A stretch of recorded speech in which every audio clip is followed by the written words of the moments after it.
can go out there and, we're not enforcement. Usually in the, other jobs, if I see something, that is, like, man, this is a problem.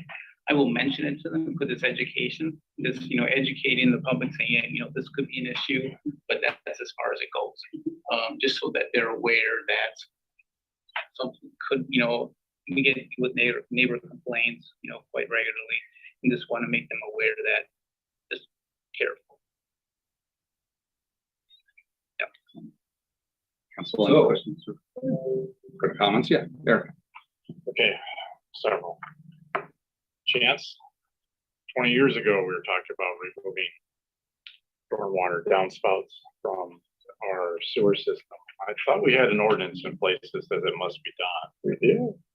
Okay. What we do is we charge a fee for people that want to retain those. Oh, okay. So if you have a roof, our sewer, storm sewer charge right now is $21.50 per residence, essentially per account, which is one impervious surface unit or impervious hard surface unit. Okay. So if the property owner has the downspouts, all of their runoff from the roof goes to the sanitary sewer, they're charged $21.50 plus the $21.50 for the stormwater. So that's $43 a month. That's a heavy hit, and it's been going up. So some people want to retain those connections, and I can understand why. If they're on a hill, they've got a retaining wall. But this program, we can fix stuff like that. So we could actually put a pipe everything into a safe system that doesn't put it on the ground to load the soil behind a retaining wall, and we could get it through the sidewalk out to the street. So there are options that we can implement with the rain garden program to help them mitigate that without them expending a large amount of money. Gotcha. So that leads into my next question. How do you identify these properties? And we'll start by looking at all the people that are paying that surcharge and say, hey, would you be interested in this program? Is that basically in a nutshell? They're part of the mailing list when we target the drainage. The next question is $30,000, depending on the nature of the work, may not go a long way. Are you mainly doing the design, or are you providing money for the actual implementation as well? They do the design, they send it to us for approval, and then once approved, they'll do it. They do the construction. And Beginning to end. How many homes can you possibly do for $30,000? I know it depends on each house, but in general. I'll comment on that. First of all, I guess there's like 650 residents that are on the combined that are paying that fee. Last record that I have. Okay. So it's probably pretty close. Since we do everything in house, we have a backhoe, we have a dump trailer, and we have I guess an operator that's very good at operating the equipment. So we're buying pipe, in wholesale, on a larger quantity basis.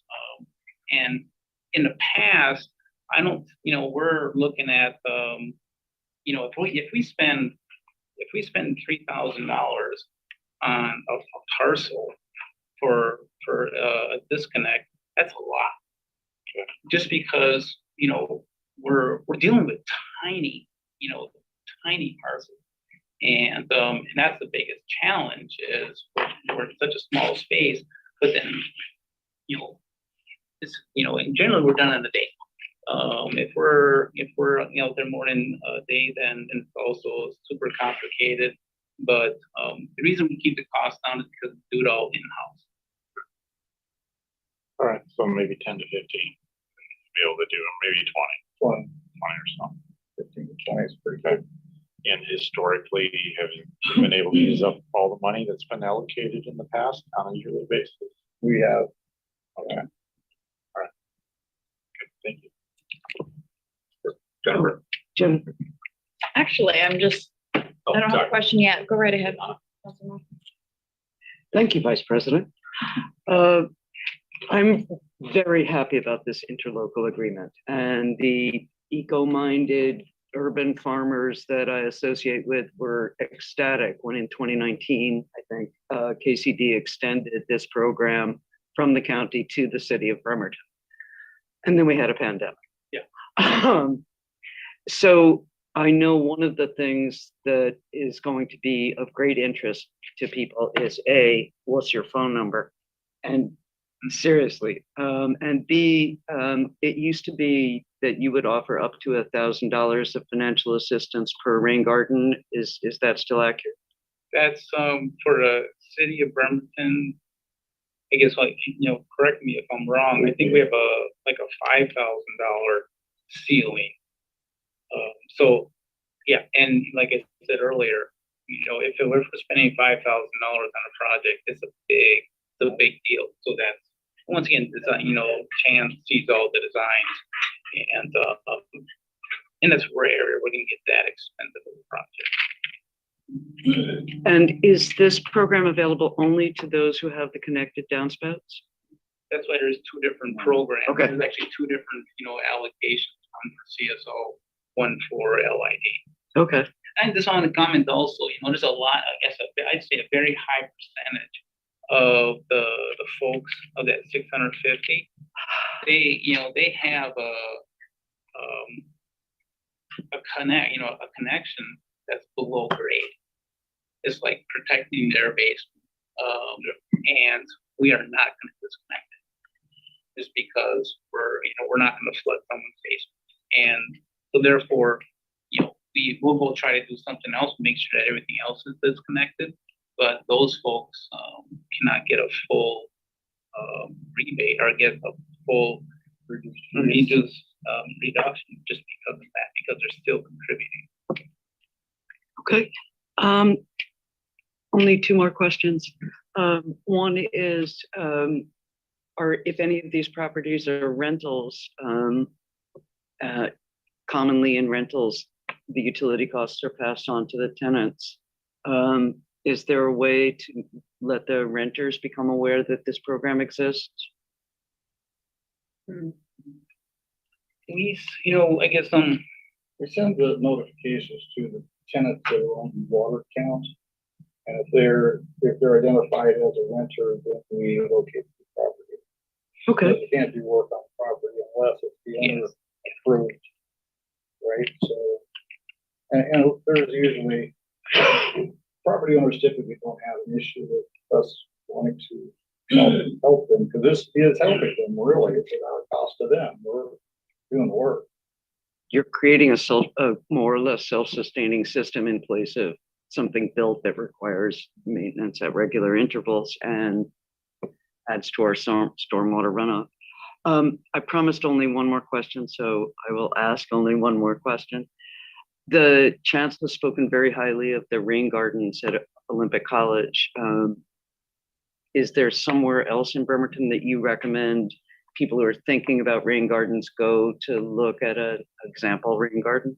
They could come to our office, which is right on Central Valley Road by the animal hospital.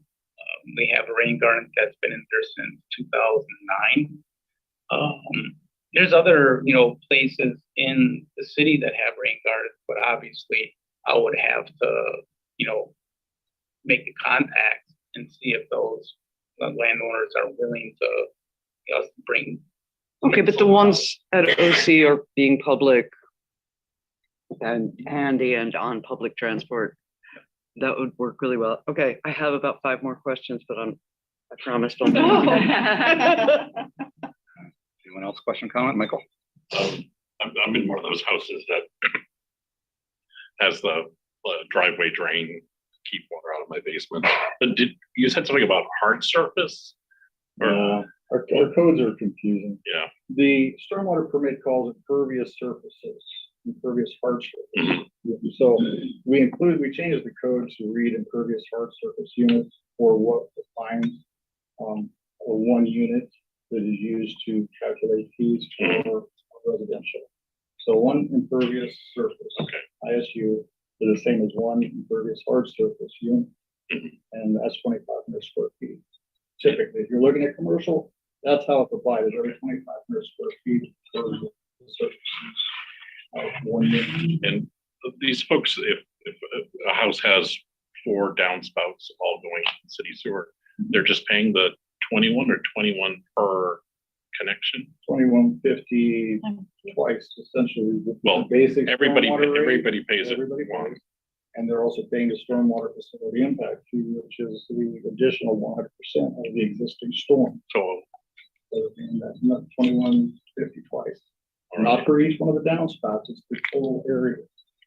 yeah, Essentially, just one more unit. Residential units are different. You have one unit, it doesn't matter if it's a 20,000 square foot palace, it's a residential unit. yeah, It could have huge implications. Right. It's gonna get charged for one. The shack would get charged for one. Doesn't matter. because I disconnected mine, now I'm wondering why I did. I thought I was saving money. You did, your fee got cut in Did it? half. All right. So the other part, you say, so you're only paying half of 2150. Okay. Am I really? You should look, I if don't- you're I not, will. give me a call, we'll But- take care of it. I know, I think so. Experience. But overall, I could say because I did two of them myself, yeah, it sometimes is just, disconnecting it from a pipe and blocking that pipe and, an elbow and a gutter and a little runoff space. So, Easy peasy.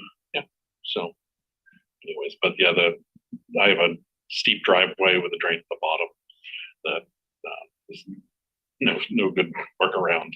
So, thanks, that's it. Any other comments, questions? All right, folks, any objection to consent on this one? No. All right, thank you both so much. This will go on consent for next week and perfect. But you're sticking around, Mr. Berthium, sorry. Next up, item, All right, thank Hey. you. Thank you. All right. back at you. Thank you. Fine, we'll roll right into A2 with the resolution to adopt the City of Bremerton Stormwater Comprehensive Plan update.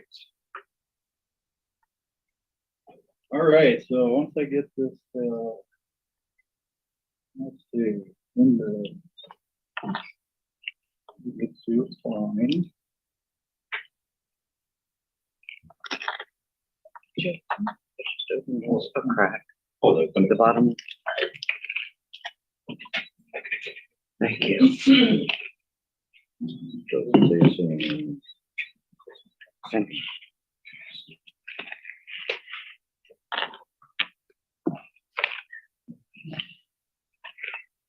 This is one of those things that you just really. So. All right, buddy, look me up. One. We don't know. So we're here. Fine. No, they're not. Gee.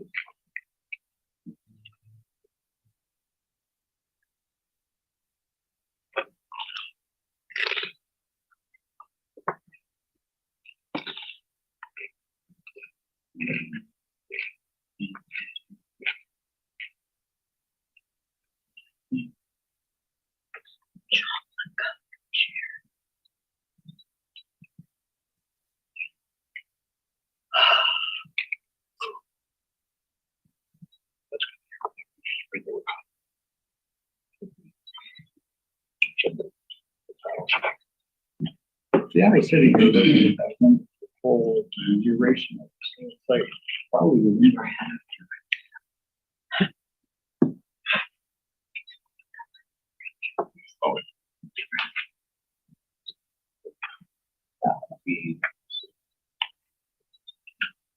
Go look and see if another laptop if needed. I'm sure it was. My apologies. No, all good. Don't worry about it. It's good to supply food. We don't have anything major tonight on the agenda anyway, so.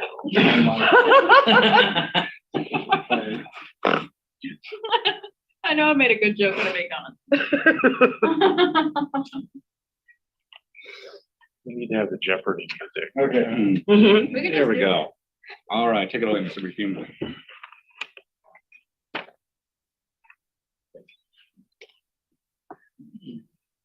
All right, we have Phil Struck here, who's the consultant who helped us put this together. We did this stormwater comprehensive plan in-house. It took quite a bit of effort, but I think that our end result is very good. It's a snapshot of what in where we are as far as our program goes. For the stormwater permit requirement, we're also required, we also have this requirement of comprehensive plan update, and every year, oops, on. I put it down there. So close. So every year we have to do something called the Stormwater Management Program Plan, and it essentially, how do I advance? All right, cool. And every year we get to look at all of our programs and pieces and parts, but we're not doing an in-depth analysis for our capital improvement program, the requirements of the permit, and the staffing levels in our financial picture. We don't do that every year. So the benefit of this project is that we did look at all of these details. So essentially the purpose and objectives, that's going to be to comply with the permit requirements, which are ever changing. And since I started doing this in 2012, they have gotten more onerous, and they're going to get more onerous. They're being more restrictive, and we expect a new permit to come out in this August of 2024. And there are quite a few things that are going to be required as part of that. We tried to address that in this plan to some degree. Ecology has been pretty good about sharing information. So we looked at 2022 to 2027 is our 6-year period. Granted, 2022 is over. We're in the middle or getting towards the end of 23. But that's the nature of how this whole thing fell together. There was a lot of delays. We were looking at pretty much like what the slide shows: reduced flooding, reduced discharge of pollutants to comply with the permit, and develop and manage the 6-year and 20-year CIP. Now, the interesting thing about capital improvement plans, they are going to morph and change the more we do basin studies and analysis, which we just completed one.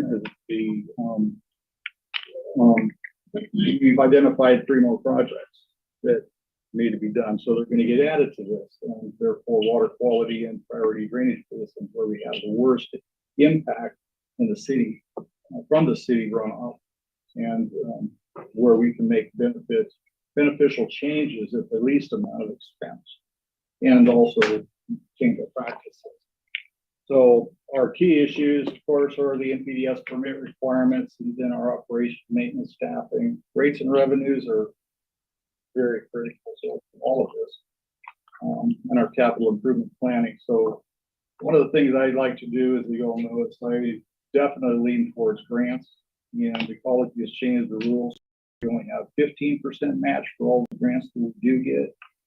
The grants are very limited. They only cover water quantity for water quality.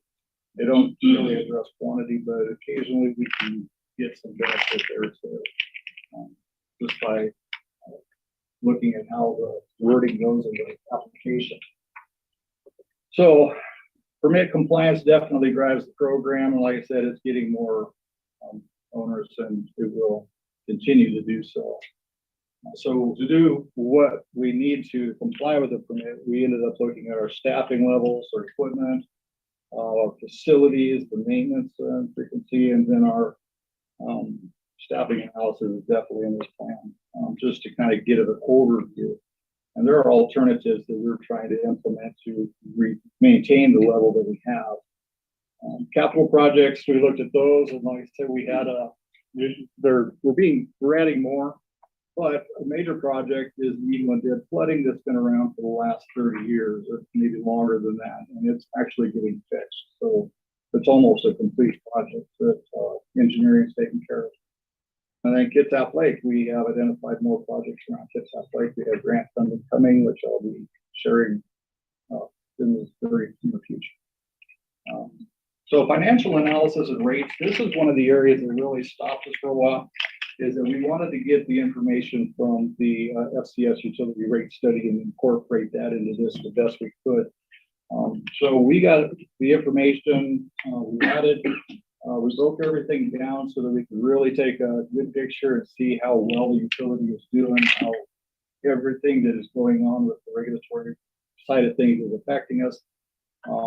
And we, I think, came up with a pretty good picture of where we are. This is essentially the breakdown of our system to some degree. It covers what it is that we have to take care of, not every single thing in our system, of course, but it's a good summary. And then we will have some code updates that we need to make to support this. Stormwater Management Action Plan we just completed, and that had some additional projects for Kitsap Lake and Oyster and Otter Bay. And we are going to continue doing the rest of our drainage basins. So that's in our annual budget, is to continue that planning effort. So the utility in general for the operations side of things, the operation and maintenance is about $5.2 million per year. That includes our engineering, all the system inspection, cleaning, maintenance, and this is holding us fairly well for getting everything done that the permit requires. But the new permit requirements from that SURA, they could push us a little bit harder than we can handle. We're balancing things closely. Our capital program fluctuates a lot. It depends on the funding sources we get. We also work with the transportation program to match or funding for storm system improvements to help. You know, what that does is it helps reduce the cost of some of the transportation projects, but it also benefits our program by having new infrastructure as well as hold down units and things that are a little bit safer. Our goal, of course, is to balance the budget, keep us all afloat, and maintain a minimum fund balance. So I think we do pretty good in that regard.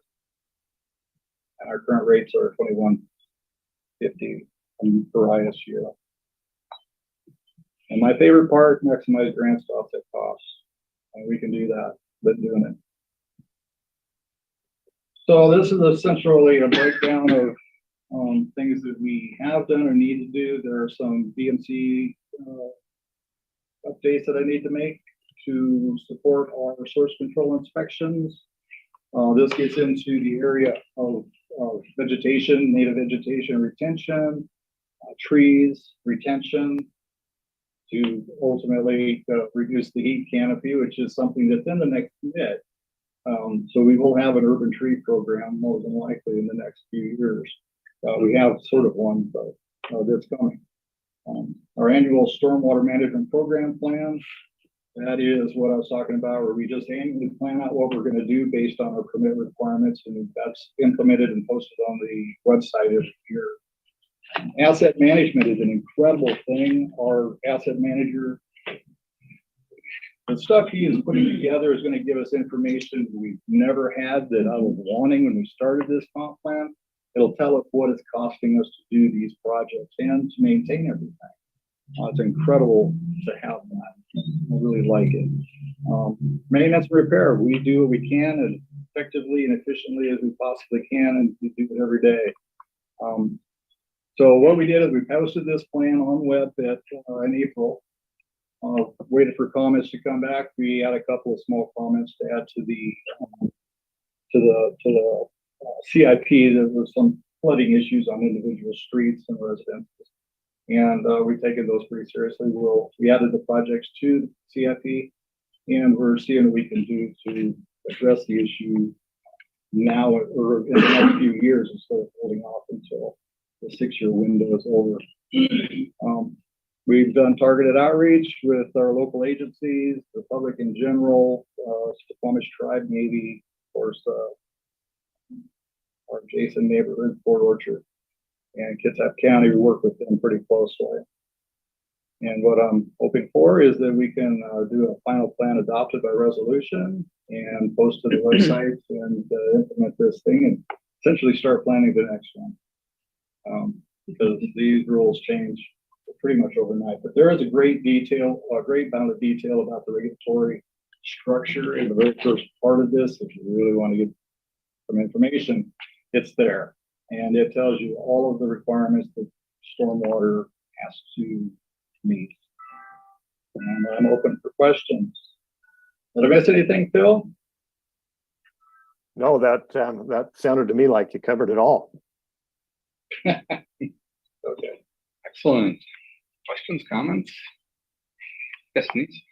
I have a question. Did the community engagement that you did with the tribe and some of our other partners and with the public, did it have any impact at all in the final, was there anything that came up that we kind of cheated in a way because we were already working together on the SMAP, the SMAP, the storm management action program planning. We were already working together on that, so we really shared information back and forth. Kitsap County has our current information, we have theirs. So where we intermingle, we already had that input from them. So they read what we had, they liked it, they agreed. So our jurisdictional, agreements with both them and Port Orchard is pretty effective. We work with them well. good to hear? Other questions, comments? I'm happy to go last. You have the floor, go for it. All right. Okay, so one of the things I noticed is that there's virtually no mention of wetlands in this plan. I think they're mentioned early on in that giant regulatory section as part of the compliance with the Clean Water Act. It appears to be entirely a built system. Is that an accurate assessment? Sure. Okay, so I'm not gonna go on and on. I'm working on this. But natural wetlands and constructed wetlands are a very effective tool for reducing stormwater runoff. It's a fiscally conservative solution. It requires less maintenance. Capital is usually less, and it's an amenity. If you go look at the Manchester Stormwater Park, for example, and it's also serves equity and inclusion. I'm thinking about Reservoir 3 down by the south of Pendergast Park near that new development, which appears to have no common green space. This would be a common green space for the enjoyment of the people. So that's something I would really have liked to have seen in this stormwater comp plan. These are all comments on the stormwater comp plan, proving that I am a geek. You mentioned Wright Creek in section 3.4 on page 3-1 of the stormwater comp plan, but the wetland system, which supports beavers and otters, raptors, herons, amphibians, I'll stop, etc. It runs from approximately behind the Bark Park at Pendergast down to Reservoir 3. It was delineated, and I didn't see it on any maps in this stormwater comp plan. It was delineated in preparation for the fire emergency training plant that was supposed to go in there, and that was in 2021. So with a 5-year expiration on delineation, that one's still current, but I didn't see it anywhere in here.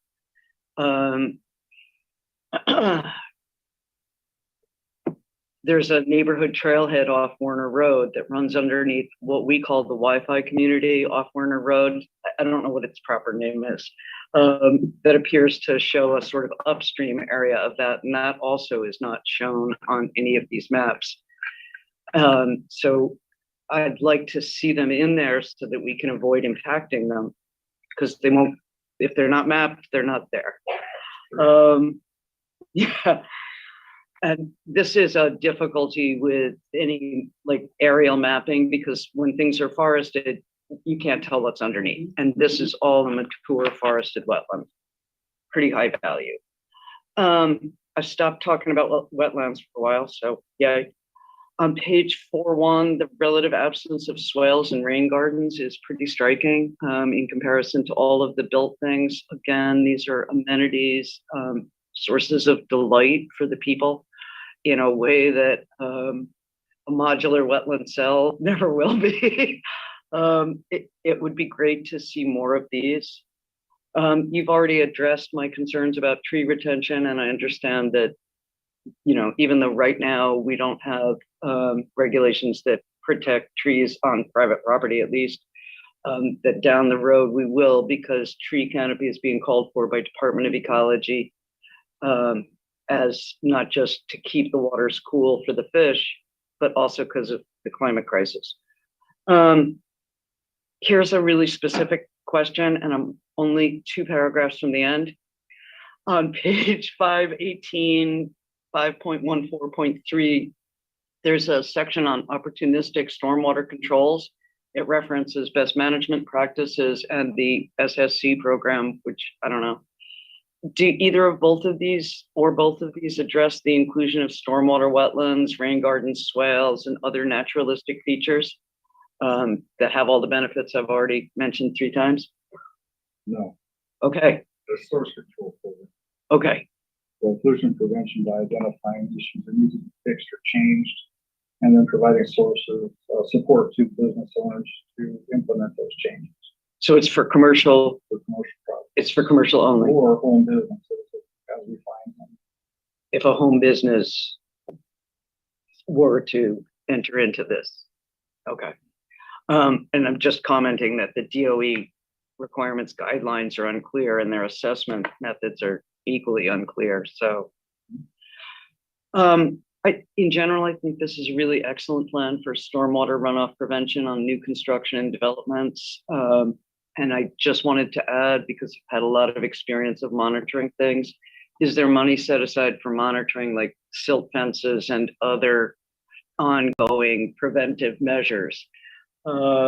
Because in general, where there's no monitoring, there's rarely compliance. And I hasten to add that it's not because people are mean or cruel, they just don't know, you know. So All new construction or redevelopment is supposed to be monitored on a regular basis. We have 2 inspectors that essentially take care of the whole city. Plus, we have a couple of building folks that are out there doing it as well. They're all certified CSOs, certified erosion and sediment control leads. So they know what best management practices are supposed to be installed, what they're supposed to be installed, like, meaning how they look. You either look at them, you tell if they're effective or installed properly. Building guys don't necessarily enforce our engineering development inspectors do. So it's just more of a courtesy thing to have them aware and knowledge. But they look at the same site, you know. Bigger projects, developments, all of them are inspected as well. So flats, neighborhoods, essentially, they're all monitored now. There are some times, like they'll fence up at Pendergast, that the fabric is not taken down, it's not removed, and it just stays there. This has happened on occasion. It just depends on where the project is located and how remote. And there was quite a few years and nobody really knew what went on up there for quite a long time because it was so remote from the city proper. It's a fabulous area, but that's where we are now expanding into areas that haven't been developed and are going to be developed. And we're running into considerations that we've had to take into account that we haven't had to before. So, infill redevelopment of urban lots, it's going to happen. Those are easy to monitor and maintain. It's the ones that are on the outskirts that can't slide through. But we're really effectively trying to keep track of them and make sure all things are in place. okay. The monitoring closes out once the certificate of occupancy is issued. Yes. Okay. In your expert opinion, is 4 inspectors for the entire city sufficient? No. We in the past few years, development has gone, full force. I mean, it has been something we have seen, I don't think, ever since I've been started here. And it's been just ongoing, but it has slowed down a little bit. But there's still large plots. They're in areas that we would not normally look at developing. Now we're getting into the areas that are a little more risky, a little more hazardous. So there's a lot of faith put into the geologists, the geotechnical surveys that are done to account for how those lots are going to handle development. And with that, we get into some of the more pristine areas that we want to protect and preserve. So it's, I think, just the nature of how it is. But when looking at our codes, there are some changes that wish to make that will help us in that regard, which you'll see in the coming months. And that'll be to line us up with the coming permit as well. Thank you. Council President, not just for the pleasure of being a geek, have I gone on and on about this at great length. Councilor Younger in, I think, 2020 announced to this council that I believe the phrase you used was effluent bombshell about the about the possible loss of our national pollution discharge and elimination service permit. This would be a lot of money. If we can do these less expensive upstream solutions to reducing stormwater runoff, this gives us actually, I believe, a really good shot at saving the city money, not just down the stream, but down the road. So thank you all for your patience. And this is the reason that I've, gone on and on. Okay. Thank you very much, Mr. Whitney. Very welcome. Thank you. Excellent. Eric. Yeah, I don't know about the quote that was attributed to me, but I said something about that, whatever, it's all good. The chance, it's 207-page comprehensive plan, full disclosure, I didn't read it, I think there's only one council member who read that plan. And I appreciate the executive summary. My point, my question is, I assume this is, after the city council approves it, it's reviewed by whoever issues the permit, I assume Department of Ecology, and they make sure it meets their requirements in the end? No, No requirement. nothing. You just, we paid Mr. Struck and we just did paperwork and it gets filed away and we're good to go. We're good to go. Well, in a way that's good, in a way that's refreshing, but in a way it's kind of troubling because how much did this cost? Well, it didn't cost near as much. It was probably about $200,000. City of Port Orchard and other places paid $500,000 to $750,000. So I guess it depends on. Mr. Struck's not listening right now, is he? He's listening. Oh, okay. He's very effective. His rates just went up. He is very effective. Oh, believe me, he knows. Okay. Why, can I ask why they're so much more expensive than the other jurisdictions? Consultants, we did most everything in this plan, we did in-house. Oh, okay. So staff is, funny example, and I'll shut up. We were doing this SMAP, or Stormwater Management Action Plan, ourselves. It's a $210,000 project. Myself and my environmental technician were doing it. We spent 2 months on it. We probably dropped for $5,000. Nothing. By comparison with a consultant contractor is going to, 10, 15,000. Right. So we ended up hiring Mr. Strucker to help us with that too. It was the same thing, looking at a watershed. Even his costs weren't that much. You look at some of the consultants out there, you're going to pay $3, but you're going to get a lot of work done by a lot of people in a very short period of time. So the drawback is that it took us time to do this plan, which that's okay by me. We're effective, we're efficient. We have people in house now that know about the plan. They participated in it, so we had developed some internal experience with it. And so with that, I think we had the engagement. And so at a minimum, is your staff going to look at this document from time to time to say, what should we be doing? Or is this? They have. Okay. All right. I mean, to think we're not just checking the box and because some requirement that just cost the taxpayers $200,000. Yeah, I understand. Okay. Very good. Thank you. Any other comments, questions? So none, then I want to actually to your point. Okay, so we have this process-wise, this gets updated, it's updating the current comprehensive plan. We're not going to see this as part of the 2044 comprehensive plan update. This would come back towards 2028. Is that right? We'll update it again in 2028, correct?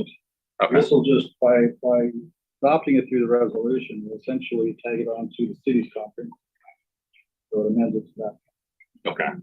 that's standard in the past. It's not with the rest of the comp plan updates. It's been separate. It's referenced in actually the Okay. water wastewater stormwater component of the reference. And so if you take a look at the actual component, it's pulled in that way. Okay, perfect. No, the thought is, yeah, Councilor Mockler had a number of suggestions, which admittedly I didn't get all of them, but I appreciate that somebody, you know, doing the deep dive. Are any of the potential edits you suggested possible to incorporate before this is approved? We're going to add her comments into into it. We'll look at the document. Okay, It is a living document. It can be updated. So the comments that I received will be added to our content. Okay. Section. So, excellent. and they will be addressed over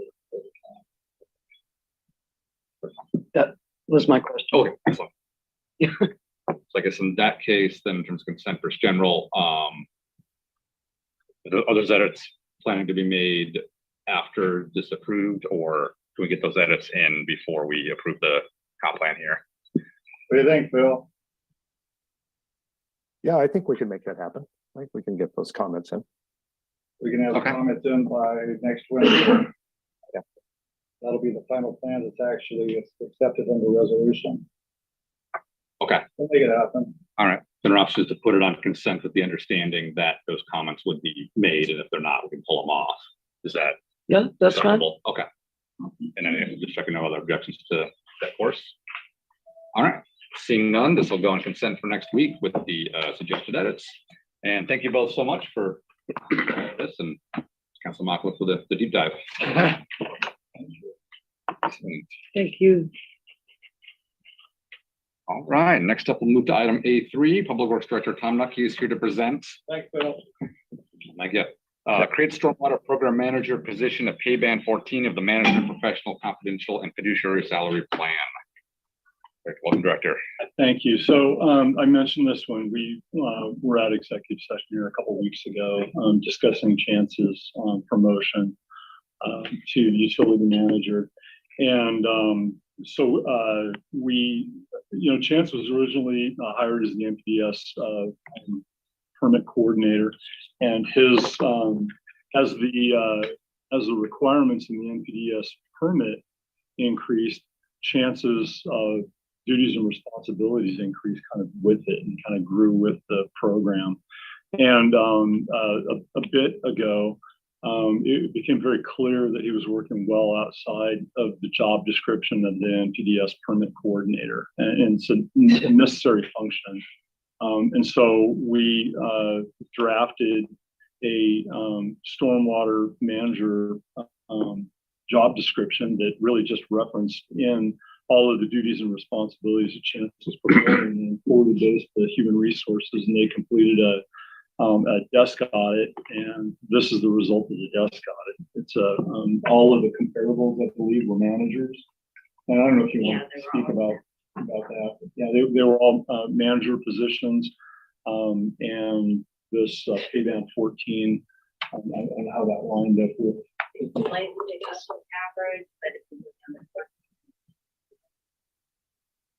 And so the request is to create this position. We leave the existing position that Chance vacated vacant, eliminate it with the 2024 budget, and we'd immediately start pursuing recruitment, looking outside recruitment to fill this position so that we can get somebody in, hopefully with similar skill set of Chance, so that we can keep the program moving forward. So that's the request. Excellent. Comments, questions? See, no. All good. I'd like to see the job description before we approve this. I probably should have uploaded it, but I did make copies. So. Yes. Well, are we taking a recess then?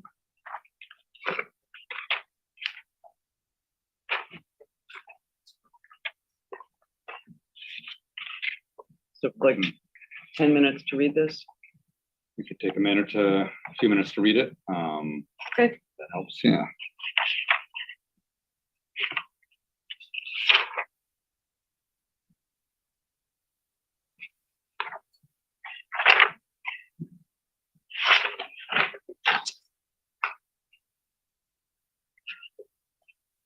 typo.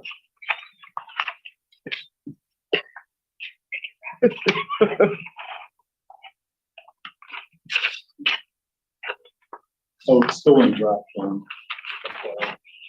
But I don't anticipate really to this.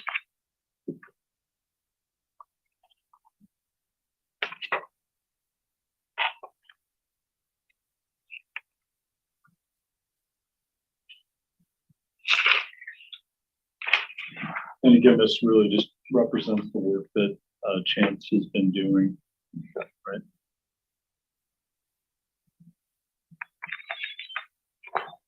Yeah.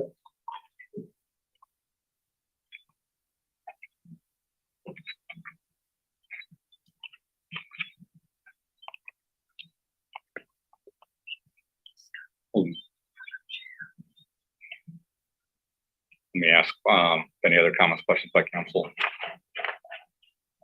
I guess my question would be, if you have your job description here, I'm not a subject matter expert, what in particular in here calls out for being a program manager versus the existing position description?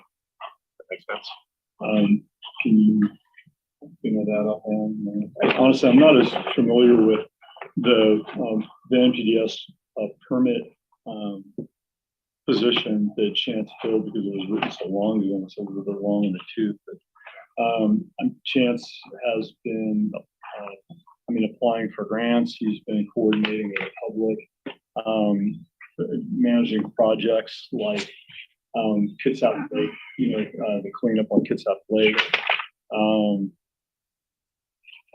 putting together the stormwater management action plan, developing the comprehensive plan, supervising staff,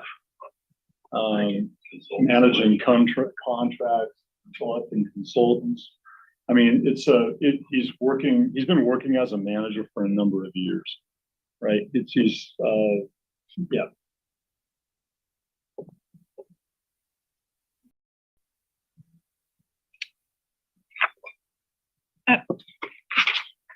I guess I have a clarifying question. So, without having seen the prior, because you said it's 1 and 2, the prior job description, I think maybe what was asked is what's the difference between the prior and the current to delineate it as being manager versus current position? What's the upgrade? So we didn't do a red line of the of that job description. Mhm. We actually wrote this from scratch. So That's what it looks like. Yeah. yeah, I figured. yeah. Did you have any help in designing the job description? A little bit. Yeah. I mean, no, serious. That happens. Absolutely, yeah. I needed to because there was stuff that I was doing, I've been doing for years. Yeah. Chance and I worked on it together.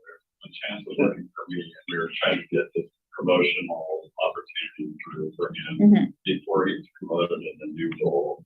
And what that describes is what Chance was doing. And he was working at the same level from a competency and knowledge perspective as our project manager, right? So we tried to craft this to reflect what Chance did in that role, and the person that would take this job, Chance is going to expect them to do the same thing for Chance. Yeah. And and I think so. So what you mentioned is supervision. Yeah, we got that. Yeah, the light. Yeah, lovely, isn't it? So the supervision, the project management, budget, budget, what's the word I'm thinking of? Budget management as well. Those are the things that are mentioned in here. We're not thinking you're over there writing your own job description back there. So those are the things that are mentioned, I think, that make it management level.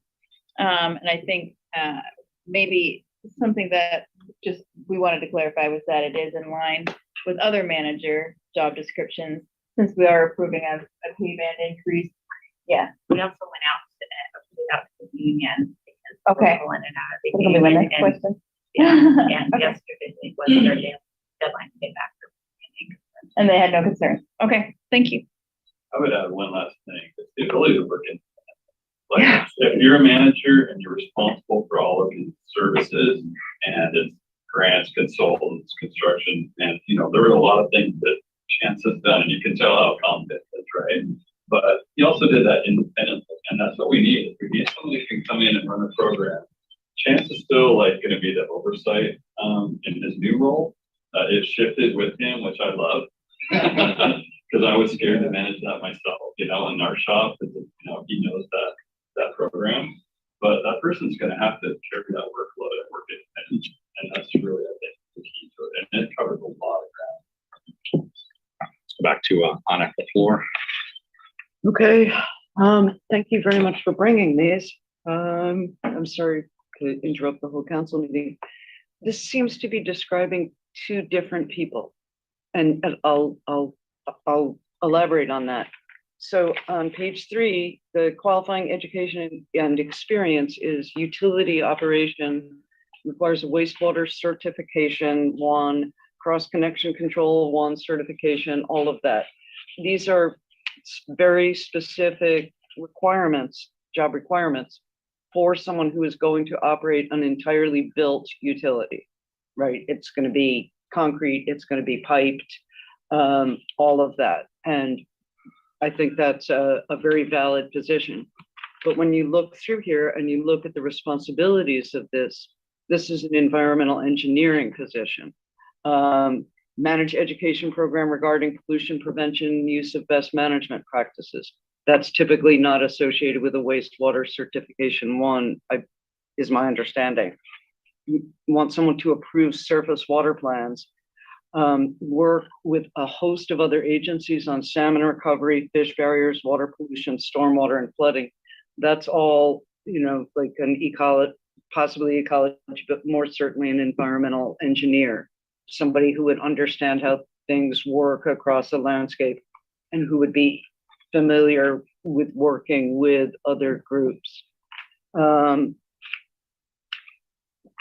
One of the bullet points lists all of the, Puget Sound Partnership, Salmon Recovery Council, the West Sound Partners for Ecosystem Recovery.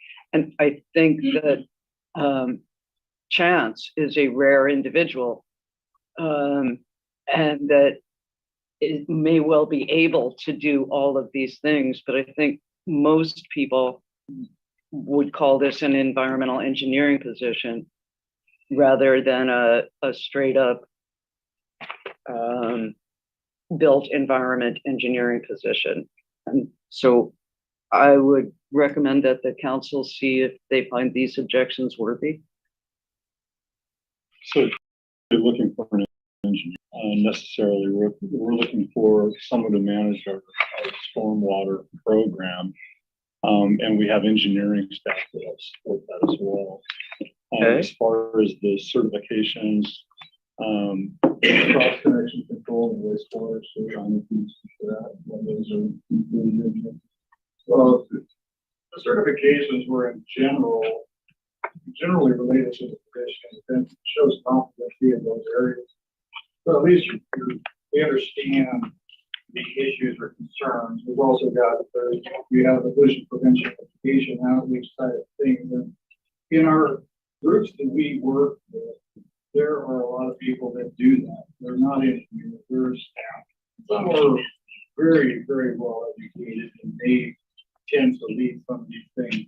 Some of them are just they learned over this year and working for the career to do these particular functions and these parts of the program. The permit itself defines a lot of those areas, and that honestly is the program person, not necessarily an engineer. Is more of a program manager in how it fits. You have a general oversight of everything. You hire in specialists where you need it, or you have or train people who have specific skill sets, or hire them because they have specific skill sets to help implement these programs. That seems to me a very reasonable way to do things and to conduct operations, but I don't see it in this job description.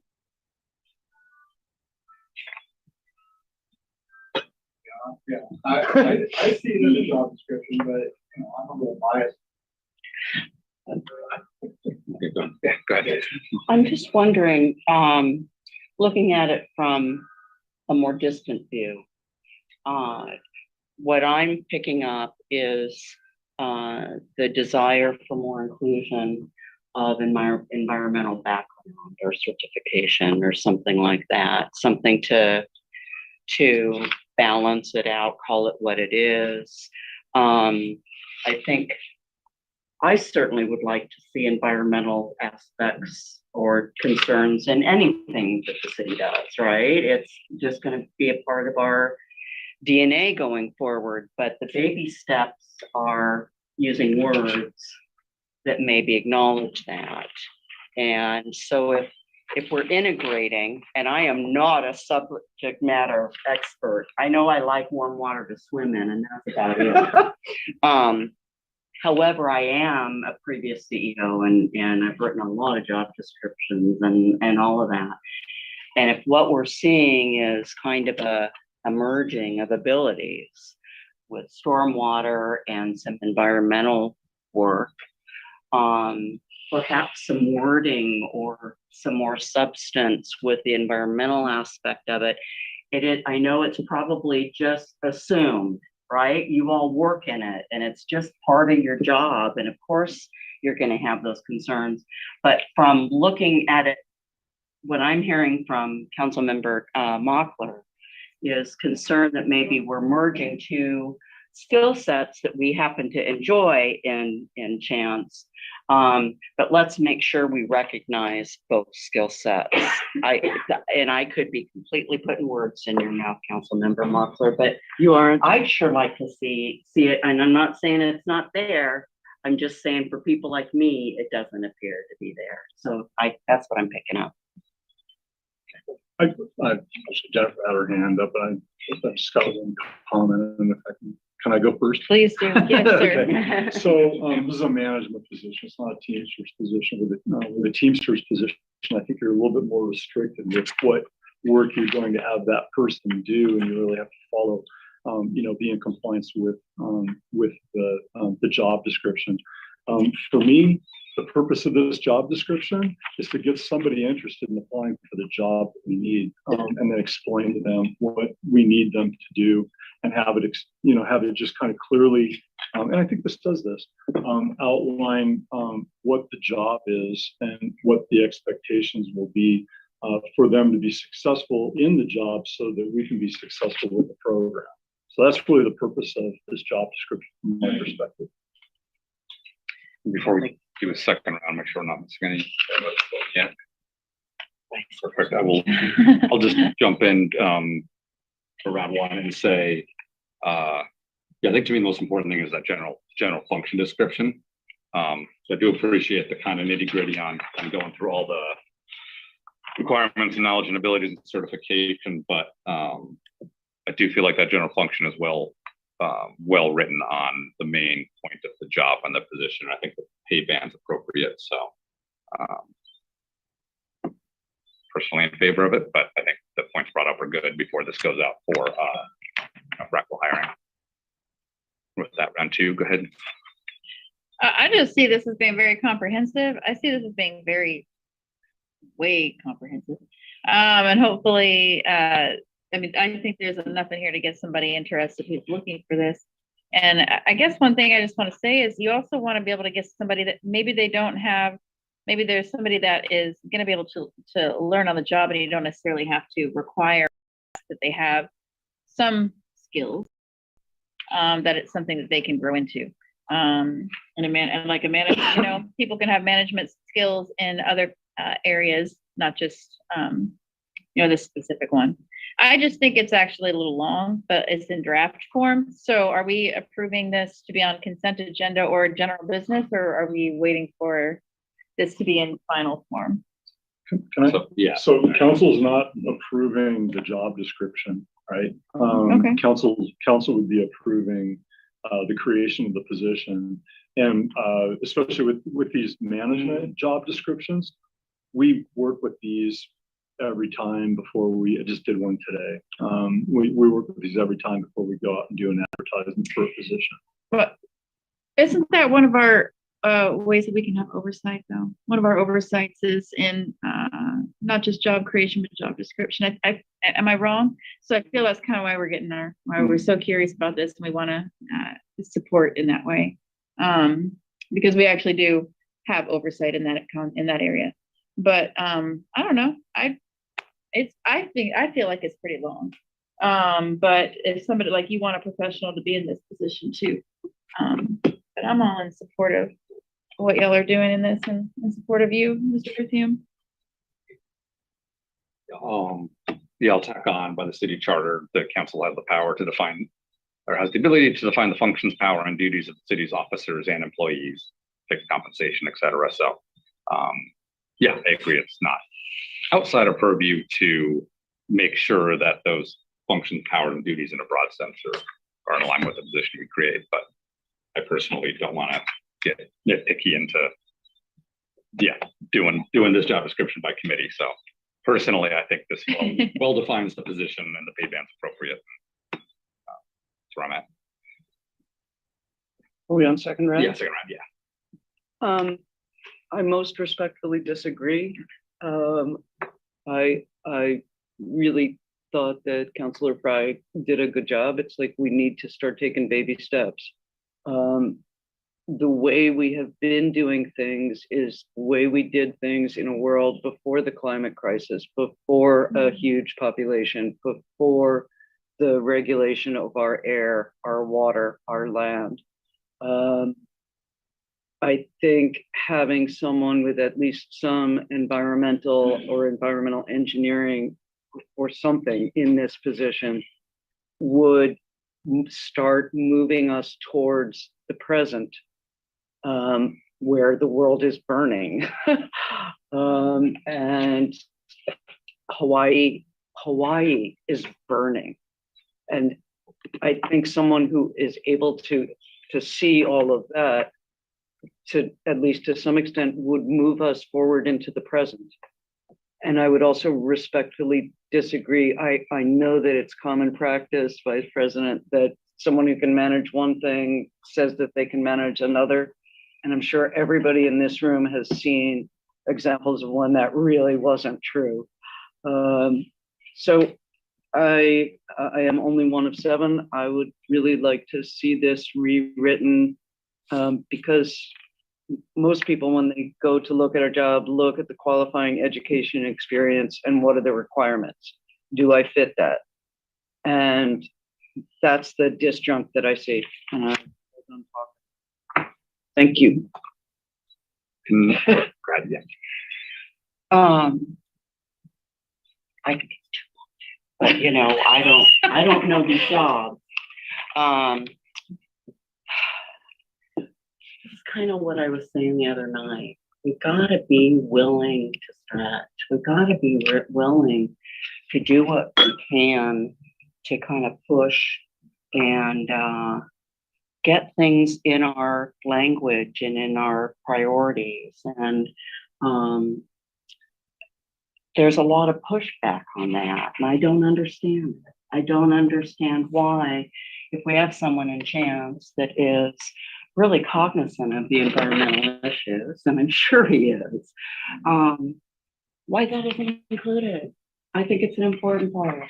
But, you know, if there are best practices out there and it's not, then I'll sit back. It probably hasn't reached that level yet, but there's gotta be acknowledgement somehow. It's water, it's non-water, it's an environmental issue. I'd like to see more language in it, but I'm not gonna, you know what I'm gonna say? I'm gonna say, just like I did the other night, I'm just giving you input, and that's all. I'm not gonna stand in the way of this. You all are the experts, but you're hearing from at least a couple of council members where it looks like a duck and it quacks like a duck, it must be a duck. There must be some environmental issues. I see them. You interact with the Department of Ecology and you know, other tasks. So that's just my 2 cents. I'm certainly not gonna get in the way of getting it moved forward. Yeah. Just real quick, is there a time sensitivity on getting this position filled immediately? Well, you know, Chance is doing double duty right now. He has a heavy lift. His responsibilities are significantly Okay. expanded in his new role. So he's doing double duty already. He's been doing double duty. And so that's why we need this other position. And so I guess President Coughlin, I'd just love to see where we're at so we can move forward. We got an agenda tonight. I'd love to see us move past this. Do we want it and can you bring us into consensus? Yeah.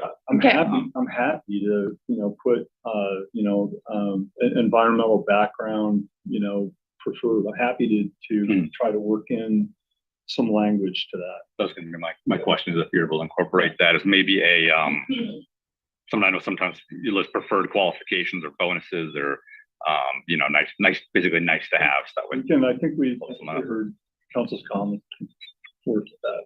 Okay.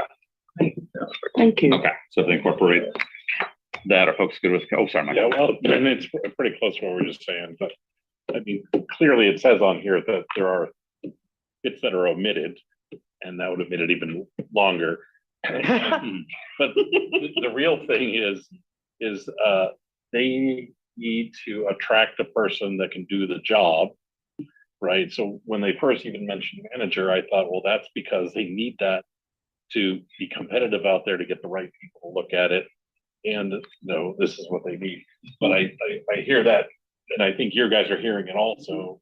We want to make sure it's got a sort of an environmental ethic to it, but also maybe to key on some environmental folks doing that work. But I don't know if their qualification will be an issue if they don't have a wastewater one. But you got, like I said, you're the experts. You guys know, but I support it. So what I propose is, unless there's an objection, put it on consent. Director is able to take the feedback and tweak it, and then if that tweak isn't sufficient enough, then council member could either pull it to general or ask to remove it for another study session, and we can do the normal process and let that play out. Somebody who can develop watershed protection and restoration plans.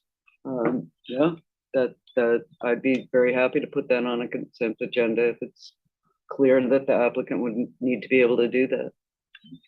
Okay, so I'm hearing we'll put this on consent. Look at the new version in between the final packet, and at the 5 p.m. briefing, we can pull it off or beforehand if needed. All right, excellent. Thank you so much, Director, and everybody. Yeah. All right, so nominally on consent for next week for item A3 there. All right, next up on the agenda, A4, we have wastewater manager, continuing with wastewater manager Eric Burris, water utility manager Cami Applebeck, and/or IT systems engineer Ron Nilsson are here to present item 4. Yeah. And this is contract service order with Astound Business Solutions LLC for dark fiber services and related budget amendment. All right, good evening, Council President Coughlin, Council members, Mayor, members of the public, fellow coworkers. So, I'm here to speak of the City of Bremerton network infrastructure upgrade and request using dark fiber. As you introduced, we've got Eric Burris and Applebeck, Cami Applebeck joining us remotely to help answer any questions. And I will get my presentation started.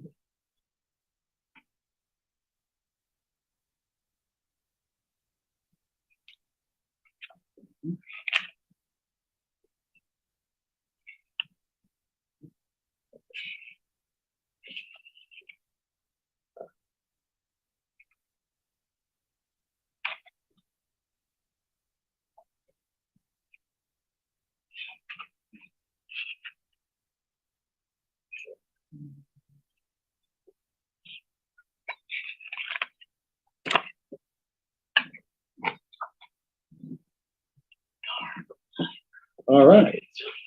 So this is phase 2, a continuation of a project that I brought to you back in February of 2022.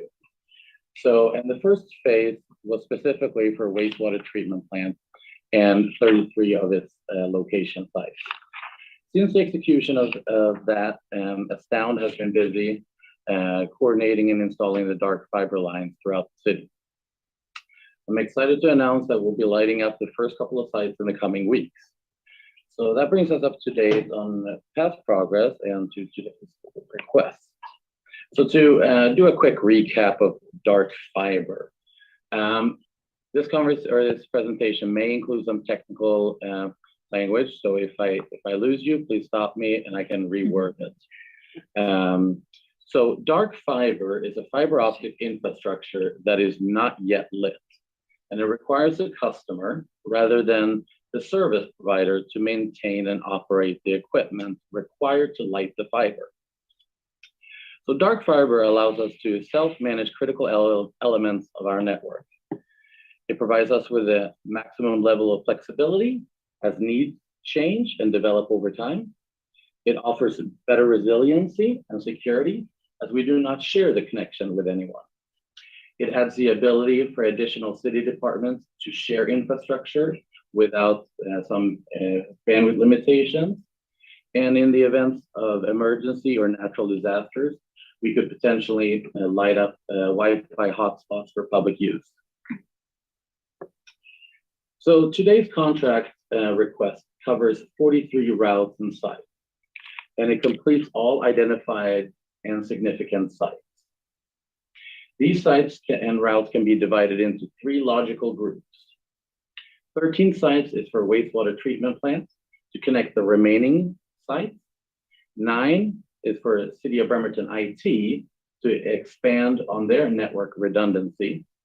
And 21 sites is for water resources to connect their sites to the city dark fiber, including an alternative path around Silverdale, which adds a great deal of redundancy in the event of a catastrophic failure of Manette Bridge, allowing us to still communicate to all of East Bremerton's infrastructure.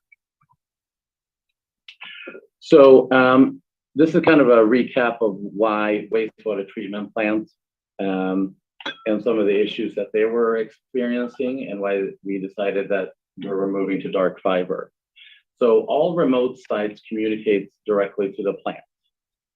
Wastewater treatment plant had a mixture of cellular, DSL, Comcast, and Wave cable. Each of these vendors having a different hardware requirements, each vendor having different maintenance windows, and most of these were unannounced during nighttime hours.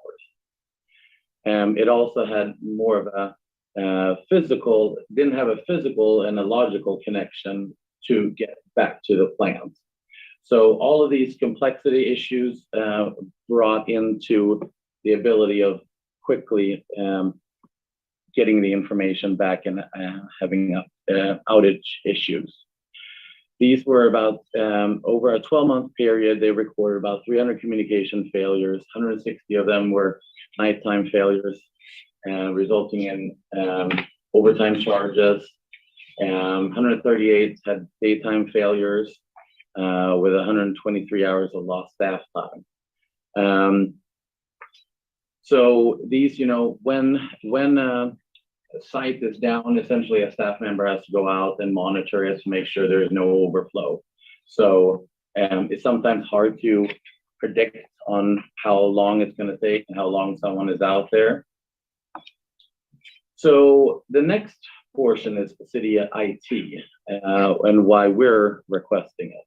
So there's several reasons why an organization our size should have redundant network connections. And please keep in mind, this is not a redundant, than a redundancy in work. This is to a redundant connection. So communication can still remain if the primary one goes down. It's not a negative thing. Redundant network connections ensure that the event of a primary connection failures or has a failure, the organization's remote sites can seamlessly switch to an alternate connection. Redundant network connections can distribute network traffic across multiple connections, preventing bottlenecks and congestion. So if there's high traffic on the primary one, it can filter that over on the secondary, essentially increasing the throughput. And in the event of a major disaster, we can quickly reroute connections to continue critical operations, reducing the impact of disruptions on critical utilities.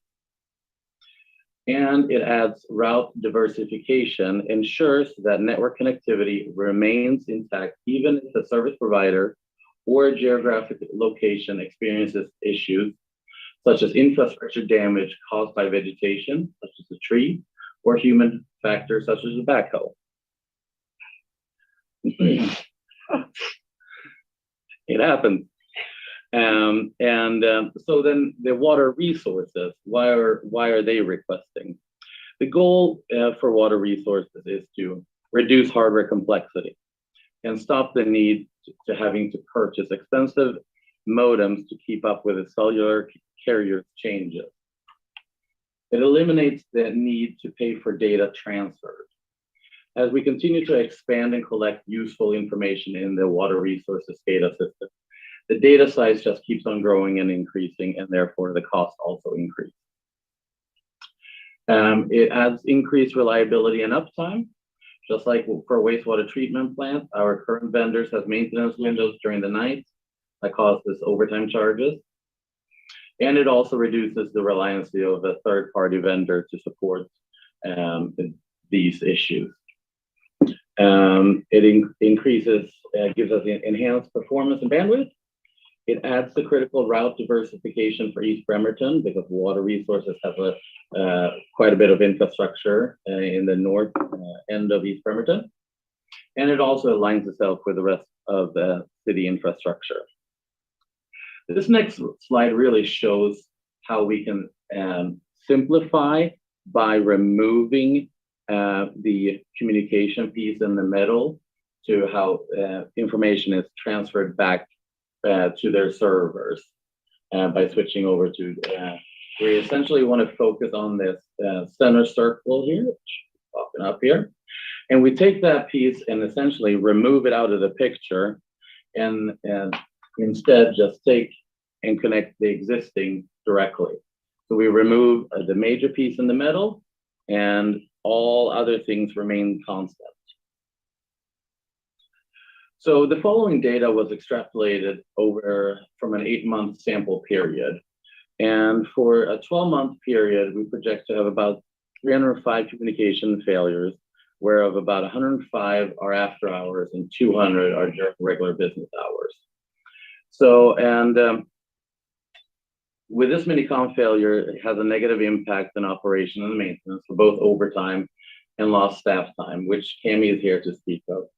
So Cami, go ahead and jump in and stop it for a second. Okay, thank you. Yes, for the water utility, when our communications are down, our staff are required to visit critical treatment process sites and water quality compliance sites every 4 hours around the clock to ensure that operations are operating within specifications. Not only is that exhausting for our standby operators who are working around the clock, but it's also pulls our daytime operators off of important scheduled or unscheduled maintenance and facility inspections during regular operating hours. Of most concern, however, is that WAC 246, 290, 694, 4, and 7 requires continuous monitoring of these treatment processes and water quality as part of the criteria for the surface water system to remain unfiltered. So communication outages involving these processes that extend beyond 24 hours puts the city out of compliance and our ability to remain unfiltered at risk. So anything we can do to improve our communication reliability is, obviously of great benefit, both to our employees and potential costs to the city down the road. All right, so let's see here. All right. So since February of 2022, when their phase 1 was approved, a lot of contributing factors have changed. Prices have consistently gone up, and we expect them to continue to raise about 5% a year. As we know, this is part of inflation and interest rates, and interest costs in supplies and materials and labor costs. One of the things that the town does is that they lease and pay PSE to mount the fiber to their poles. And PSEs has increased their costs for application costs to make ready work on their behalf and pole replacement. So starting in June of 2022, I've spent several hours with us down getting to today's proposal. in early quoting, I didn't feel I would be able to come to you today and make a business case because the projected build out cost for phase two would end up been about 1.54 million. This would have meant that the monthly recurring cost would have been about $585 per month per site. So, however, after several reroutes and re-engineering revisions, we were able to get the build out cost down to about 1.16 million, knowing that the first phase was around 1 million also. I don't have the exact number. But in addition, by injecting some capital project funds to help offset and pay for a portion of the dark fiber build out and changing the term to a 20-year contract, we've essentially been able to bring down the monthly recurring cost to $300 per month per site. So this slide demonstrates the one-time amount of capital improvement funds we are requesting from each department. And essentially this is the amount contributed by each department aligns with the total number of sites that they're adding. So, and I want to make this as clear as possible that this is only a one-time cost or a one-time expense. So it is not the full project cost that I mentioned earlier. So this slide shows how we are proposing option 3 and the direct savings compared to option 1. Option 1 is essentially the same contract in terms as phase 1 from February of 2022. Option 3 is the one I'm bringing to you today.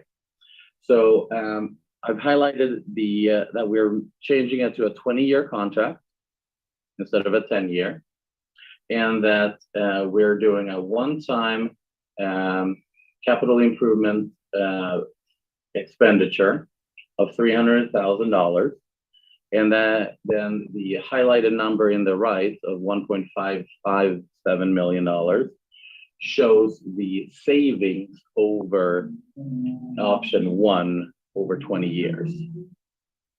I know that slide's very busy, but I want to have you guys have a moment to kind of look at it and understand it. So I'm getting some head nods from it. So, okay. Yeah. So this shows what wave / Astound's fiber presence is after phase 1 build out is complete. So the light blue in the picture demonstrates what it was prior to, and the dark blue was the additions, and the red in phase 1.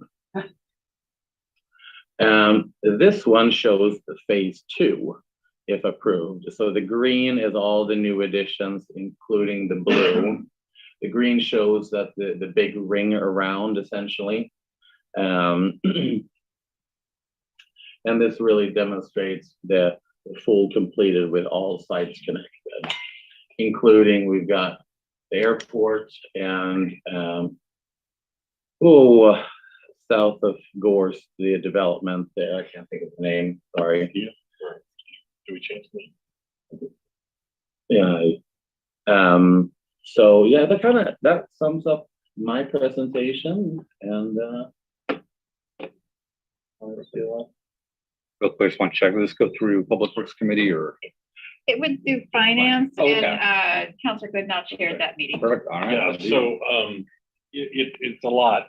It's a lot of bandwidth, but it was just sent to us. And a couple of things that I'll sort of clarify too is, or maybe use less IT language, but basically, and I thought this is very interesting, this fiber cable they're running is like lots of strands, but like we're going to own one strand.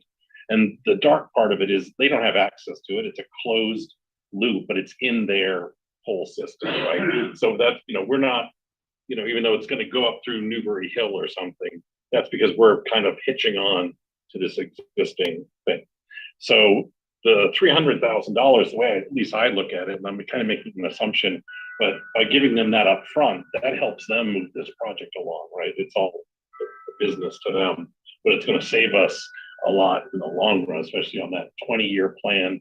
The site-specific monthly charge is 300, and the savings is like $1.5 million in savings for the $300,000 upfront investment.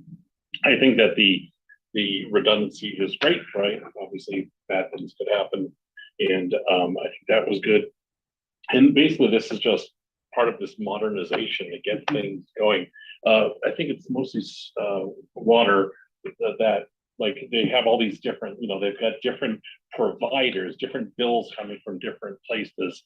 So by getting this all onto the same technology, the same equipment, the same thing at each of these 41 places, that's just going to make it easier for us to maintain in the future. So I think we got our head around it. It seems like a pretty solid way to go. Jennifer? Yeah, I wanted to add, if you're a little shy about the 20-year contract, can you tell us a little bit about, I don't want to say a walkaway, but what was it called? A lot of walkaway clause. Yeah, so it's there's a clause in the contract, and I had legal review it. And essentially, because we are public entity, and if there is no funds in the budget, essentially we can let them know. I think it's maybe 30 days that essentially that we don't have any money. Well, we have to let them know as soon as possible if that's when the budget gets approved in November, that next year we won't have any money for it. So, yeah, it's kind of like a walkaway clause. So what that kind of means is I'm just going to read between the lines on this one. If we're not happy or if there's something going wrong, then we don't have to approve the budget for, you know what I mean? So, but also, so as my concern, and I don't remember if we addressed this or not, we did talk about this. It was a little bit of a chaotic. I feel like it was chaotic for me at that meeting, although I did have ice cream. So that made it nicer. That's a whole side subject. I was in Yakima. Equipment, technology is going to change in 20 years. Do you think technology is going to change in the next 20 years? Yeah. Okay. So tell me about a 20-year contract as technology changes. Well, so that was kind of why I added this slide of the center portion that was taking out. We know certain things are going to remain constant, and that we're going to have to replace certain components on a schedule. Those components that remain in place, we're going to have to replace either way. Okay. Now, some of the cost savings we are saving by switching over and eliminating that hardware is to keep up with the cell phone carriers and the new 5G, 6G and everything. We're currently operating on a 4G band, and I believe that in the next 1 or 2 years, they're probably going to make us kind of switch over to the 5G for the business. So that's going to add about a $21,000 charge to essentially swap out the modem. And it seems like, looking at the trends, I did some research, that this happens between every 7 and 10 years. So I would expect that to at least happen twice, maybe 3 times in the 20 years. And then, so these fibers are going to are a pretty consistent technology, though. Basically what we're signing up for is a consistent technology that's been, it's been used for a long time. They're just upgraded from that. Yeah, so fiber has been progressively getting faster. Mm-hmm. They still use the same fiber strand, that little shine, that little hair thin line essentially, but they just have better optics that light the fiber. That's what they're called. Okay. So bigger, stronger flashlights essentially. Mm-hmm. Thank you. That's all my comments, questions. Anyone else? Did we, Councilor Younger, did we cover everything? It was a long presentation. Yes, we did. Okay, thank you, sir. I'll just say, I remember phase 1 coming through council in 2022. Then when I went through committee, I just kept thinking, what a win-win-win, because long-term cost savings, and then of course the redundancy and the security of it. Yeah. Because since the There people is- lighting the fiber, the odds of anyone tapping into it, that's zero. If I can just add one more thing, I mean, Sure. Astound is literally installing it right now, so we're among the first customers committed to using a strand. So, Yeah. so they wouldn't be building out this if they didn't think they were gonna get a good lifetime out of it. Right, no, it's, Yeah, perfect. And fibers, there's got the entire backbone of the internet's built on fiber, so trying to replace all of it, and if anything new at this point would be tough. All right, any other comments? Yeah. That was a beautiful explanation. Is there any way that like private customers will be able to hook onto this at some point down the line? Not our strand. No, not our strand. Astound customers. That's all. yeah, they could potentially reach out to Astound and request to see if their house or what it would cost to connect their house. And the good thing It about would the, be $50,000. That, I believe that's what I was told. well, it might be cheaper. The bigger nets the city has installed, the cheaper it ends up being for the residential customer. Yeah. So by a different provider, I was quoted 4,000. So at my house, so. Okay, It- well, it- mine's secondhand, so it might not be. But it was considerable. Okay, thank you very much. And I think this is a great opportunity to invest now and save later and increase reliability. Eric, big picture, just question, okay. We all are gonna be in our fiber then, the entire city, we're all gonna be fiber with this purchase. Okay. What would preclude us from taking our one line if we wanted to and broadcast free internet throughout the city? Or reduced internet through 5G network and give our residents a bang for their buck, because we're paying for this. That is something I would probably defer to legal and utilities and. Is it a possibility for the There basis is of this a discussion? possibility, yes. All right, gotta think big, all right. Nice. There are other cities that are doing it, I will say. Good question. Great question. Are they sharing their Michael. I'm sorry. It's okay. The cities that are doing it are yeah. keeping their strands closed, or if they're, because that's my concern. There's value. With what he said is if we have our network, right, that keeps hackers and stuff from being able to get in there. So I can speak a little bit of that, just kind of, so there is, with one fiber line, there's different wavelengths.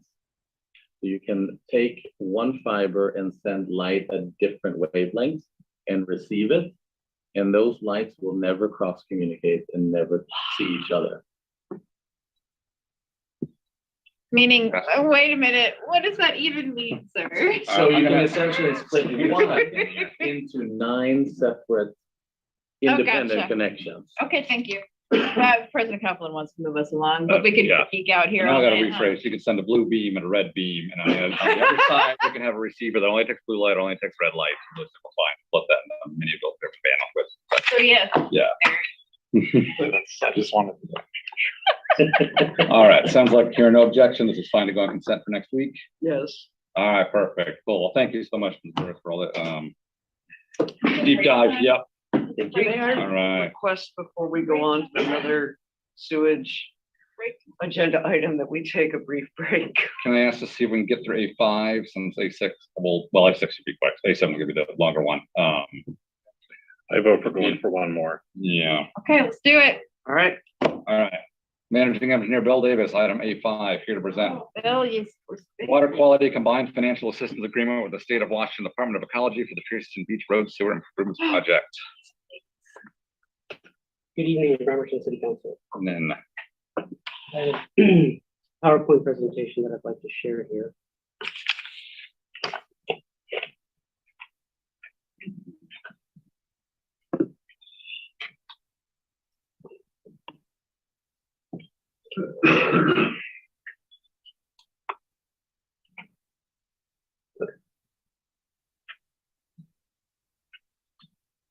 Today I'm going to talk about it's an agreement that has to be executed by the City Council. It's an agreement between the Department of Ecology and the City of Bremerton for a CWSRF loan agreement. That's Clean Water State Revolving Fund loan agreement that Ecology makes with various cities and agencies to fund water quality related programs. So we applied for a grant and received, we were positive in that application.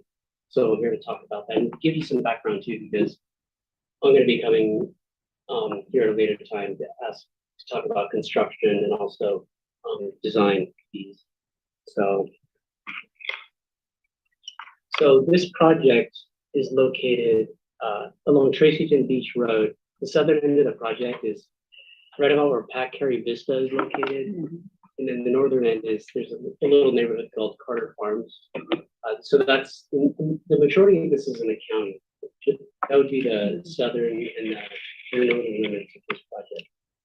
And what it is back in the 90s, an 8-inch sewer main was installed in this area. As this area was developing uphill, there was a need for a sewer main.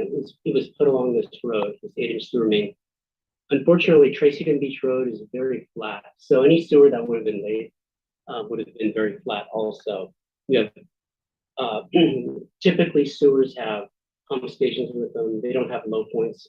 This has neither pump stations and it has low points. So you've got a flat sewer with low points.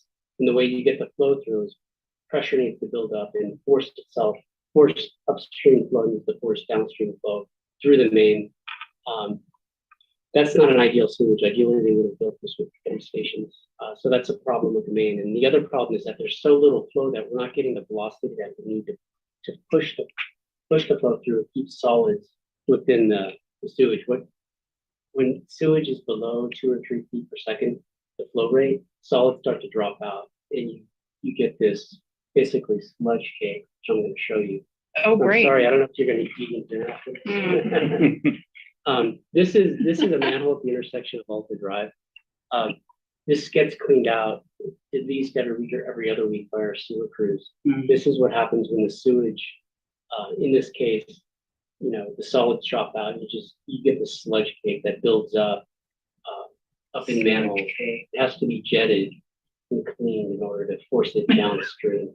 So each week, our sanitary sewer crew, our sewer crew gets out there. It's a 4 or 5 person crew with traffic control, vacuum trucks, and they have to jet this sewer, go to 900 feet down the line in order to free the sewage up and to get rid of this, to liquefy it essentially, so it can force its way downstream. So there's been instances where it's surcharged, that one manhole that I just showed you on Alta. So they've been doing this for years. This has been a capital project for years. Can I ask a question? Sure. Have we ever thought about asking Mike Rowe from America's Dirtiest Jobs to come visit? Go ahead. So it is pretty, fortunately, in this slide. So this is a constant issue that we have to put up with. So, and while our sewer crew is out maintaining this, they're not able to maintain other parts of our system. That's 3 hours of their day that they're not maintaining something else that could be oversight. So we've been working with a consultant. We hired Kennedy Jenks to help us put together a loan application, the loan application that I was speaking of. And this is one of the solutions that we were looking at. There'd be a north pump station, a south pump station, and we would repurpose the existing main to become a dedicated dedicated force main. So it's under pressure and it's getting the velocity that it needs to travel down the street. Some of the sewer, we'd have to lay some new force main, but this is the basic concept that we're looking at for this, to remedy this situation. So we've been offered a $5 million loan from the Department of Ecology at a 1.1% interest rate for 20 years, which requires approval by City Council. It's included in our wastewater CIP. Kennedy Jenks is currently performing pre-design activity for us. And those activities include developing renderings, pump stations, so that we can talk with people that'll residents that will be impacted, pre-design report, and helping us work through these alternatives. There will be future contracts that will require council approval, detailed design, as well as construction. And then we'll be, we plan on having public stakeholder meeting after the loan is executed, and then before any construction activity occurs to ensure that we get public input. And that's part of the SRF process. We have to ensure to engage the public, we engage the, various stakeholders associated with the project.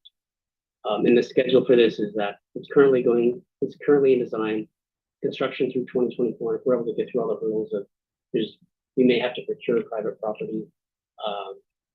There's a section 106 process, environmental review process that we have to go through. And that can take quite a while. It's going right now with our decommissionment at Beach Hill project. You know, we're hoping to construct in 2025, but if not, it might be a little bit later.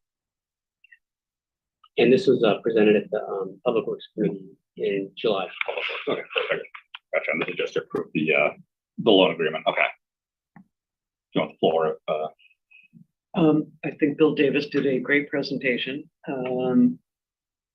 It's just, there's not any way we can just hang something from a sky hook on the water side. And this is the best solution. I'm sure you went on about, I'm sorry, I missed 2 minutes of this, but you were talking about the original construction of the drain and how it, yeah. So this is a really excellent reworking, and I really like the idea of saving staff time for people. Jennifer, the mayor. All right, so it's my district, sort of. You already mentioned this part county, part, city. I guess I'm confused why, if it's part county. Can you talk to me about if there's any collaboration with county on that? Or we're just flipping the bill on everything because it's our sewer. Yeah, some of our sewer extends out into the county, just like our water system does. So we serve portions of the county. So okay. The only permission. Yeah, that's really confusing how we do that. So, we're serving part of the county. Are they getting city water and sewage bills? They do. Okay. And they pay more though, right? They pay more for their sewer. 50% more. Yeah. Okay. And so because we're billing the people that are along this line that are in county property, but through the city sewer system, then that's why we're responsible for the pump stations and the whole length of it all along Tracy and where you're talking about all the way up to, what's it called? The Carter Farms. That's right. Carter Farms is, I think, my district, but then for a section it's not. Okay, thank you. Okay, Bill, could you turn to your map, please? I should have asked this in public. I didn't see the map. But the reason why I'm asking is you mentioned that it's a low flow pipe. How many houses flow into this pipe? So I'm looking at your green and your yellow. So what's going on? Yeah, the circular looking properties at the very north. That's a development there. And those are large properties. Those are single family residence properties.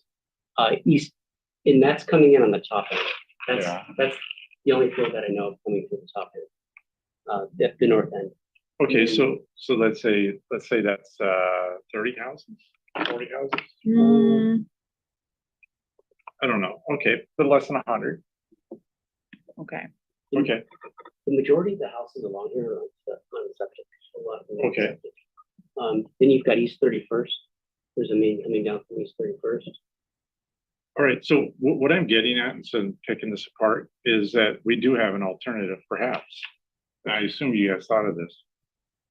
And that is grinder pump stations for each unit feeding up to the alternative route. Is there an alternative route nearby? For example, if you're looking at $5 million, and so divide that by however many houses, and you got to figure out what's the most cost effective. I assume you guys did all that analysis. Okay. And it was much more cost effective to do this. We believe so. Like, with the Oyster Beach sewer project, we put in somewhere around 40 grinder pumps, and that was a multi-million-dollar project. Okay. Same thing with decommission. It's not cheap to put in a grinder pump either. When you have an opportunity to put in discrete pump stations like that, 2 pump stations that are small, they're not that difficult to take care of. That will that will take care of the problem. Okay. So these aren't the typical pump stations like OB1, OB2. These are much smaller. They're gonna definitely be smaller. And I showed a rendering in a previous with the public works commissioners. They're. It's like a school bus stop. Yeah, you'll see a shed with a small, with the generator and then a control panel. Okay. All right. So there won't be a big building. Gotcha. Okay, thank you. Any other comments, questions? Sounds all good. Oh, Michael. Do we have, like right away where the pump stations need to go? Or is that part That's a of good the? question. That's something that we're exploring right now. Our consultant is preparing renderings for us so that we can talk to these private property owners about putting these small pump stations either through an easement or purchasing part of their land. So that's going to be, and that may take some time. That may end up delaying our construction depending on how the negotiation goes. And the last piece is, how far down does this come? I guess the second. Here's what I'm getting at. Are we gonna have to tear up all the work we did on Levo to make any changes? Okay. Okay, thanks, that's why. But just focusing on the loan, is this, we basically pull out all the money all at once and then pay it back over 20 years or we're drawing from it as needed? I'm not sure. Okay. Yeah. No, Mike's not here. Director, yeah. Did we get a 5 million check up front, or is it over time? I think it's room as costs. That's right. Yeah, we submit to them our costs. Oh, okay, and then Maybe start making payments after. okay, that makes sense. So if something goes south, I really appreciate all the advance notice of the project, but for just focusing on approving the loan, if something goes south of the project, you're able to do it, then it's not like we're on the hook for the money hasn't been spent yet. So, okay, perfect. Any objection to consent? No. All right, seeing none. Thank you, Mr. Davis, for the deep dive, and this will go on consent for next week. And that's the end of the wasteful subjects. Oh, not Okay. wasteful. Right. All right. I think this is a quick one, if folks don't think it is. But Kylie's presenting the next two. True. So, Really quickly. All right. all right, really quick one, we'll take a break, come back. to 47. I really don't need to take a break. I'm not Okay. even going anywhere, so I'd go all night. Let's go. All right, Oh, let's God, do- don't do let's that do to A6 us. and then we'll take a break. All right, we have City Attorney Kylie Fennell to present ordinance to amend the BMC section 9.10.030 entitled Rotating Roster, not Rotating Rooster as I originally read it. Rotating Roster. Now I'm hungry. Very sad that it was not about roosters. Okay, so this involves our section of the code that deals with our roster of towing operators. And we are requesting that the council add one sentence to that. It is underlined in your packet. Essentially, right now, the way this operates is if you're on the roster, you're on there for 30 days and then it switches to the next person and then it switches to the next person. Port Orchard had a section in their code that made this distinction that a corporate entity owning or controlling one or more tow companies shall be considered a single company for purposes of the roster. This prevents people from creating subsidiary and getting additional slots on the roster. We thought that that made sense to have that in our code because for a long time we only had one person on the roster and now we have two. And so we're asking to add that sentence to avoid the situation where a person can create additional entities, take up different roster slots, and then get more months in the rotation. That's it, one sentence. Okay, here's. So this brings up a fascinating topic in that. Is this not put out to bid or is there a set fee? And that's why you have to have this level playing field, because you would think if there was a bid, you would go with the lowest bid and don't care if someone got to pick up the towing. Is this like taxi cab licenses or what's going on here? No, so and I don't have the full history of the roster right with me, and I was hoping this really would be quick, but there's a I know that there is a process within other sections of the code on how you become eligible to be placed on the roster, and the fees are set by statute. Oh, And so okay. it's not a I got you. competitive. I got you. Set by statute. It's kind of like, you get an infraction, the state says you're gonna pay $121 for whatever it be. And so Almost 100% sure that that's the case. And Okay. so basically, when you meet the criteria, you are eligible for the roster. Okay. And so people aren't penalized for being, 1 month or the other. It's not like if you get towed in June, you're going to end up paying more than in July or something like that because of who's on the roster. Sorry. All right. Any others? It was fascinating. Now I can see why they were. Okay, I got You got one? consent, All right, go for totally on for consent, but I'm glad that there's more than one, because what happens is there can Chicanery. there can be some, what did you say? There can be some shenanigans that happen with tow truck companies, and anyway, I guess this is not germane. I'm gonna just close and say consent. Thank you. Okay. Any objection to consent on this one? No. Appreciate the proactiveness on the update. Perfect. This will go on consent. We'll now take a break. Come back at shenanigans and 7:00. Oh, let's say 7:07. What? Are you gonna hit the camera? I will. Oh, yes. We need to wash our brains.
Right, 7:07, call the meeting back to order. We're gonna move on with item A7. City Attorney Kylie Fennell is here to present ordinance to amend chapter 9.32 of the BMC entitled unauthorized camping. So I know this is a bit more of a difficult subject, so I kind of run this one by the book. This is a heads up. But anyway, Attorney Fennell, if you want to take us away and sum up Sure. where we're at from last time. This is our fourth study session. And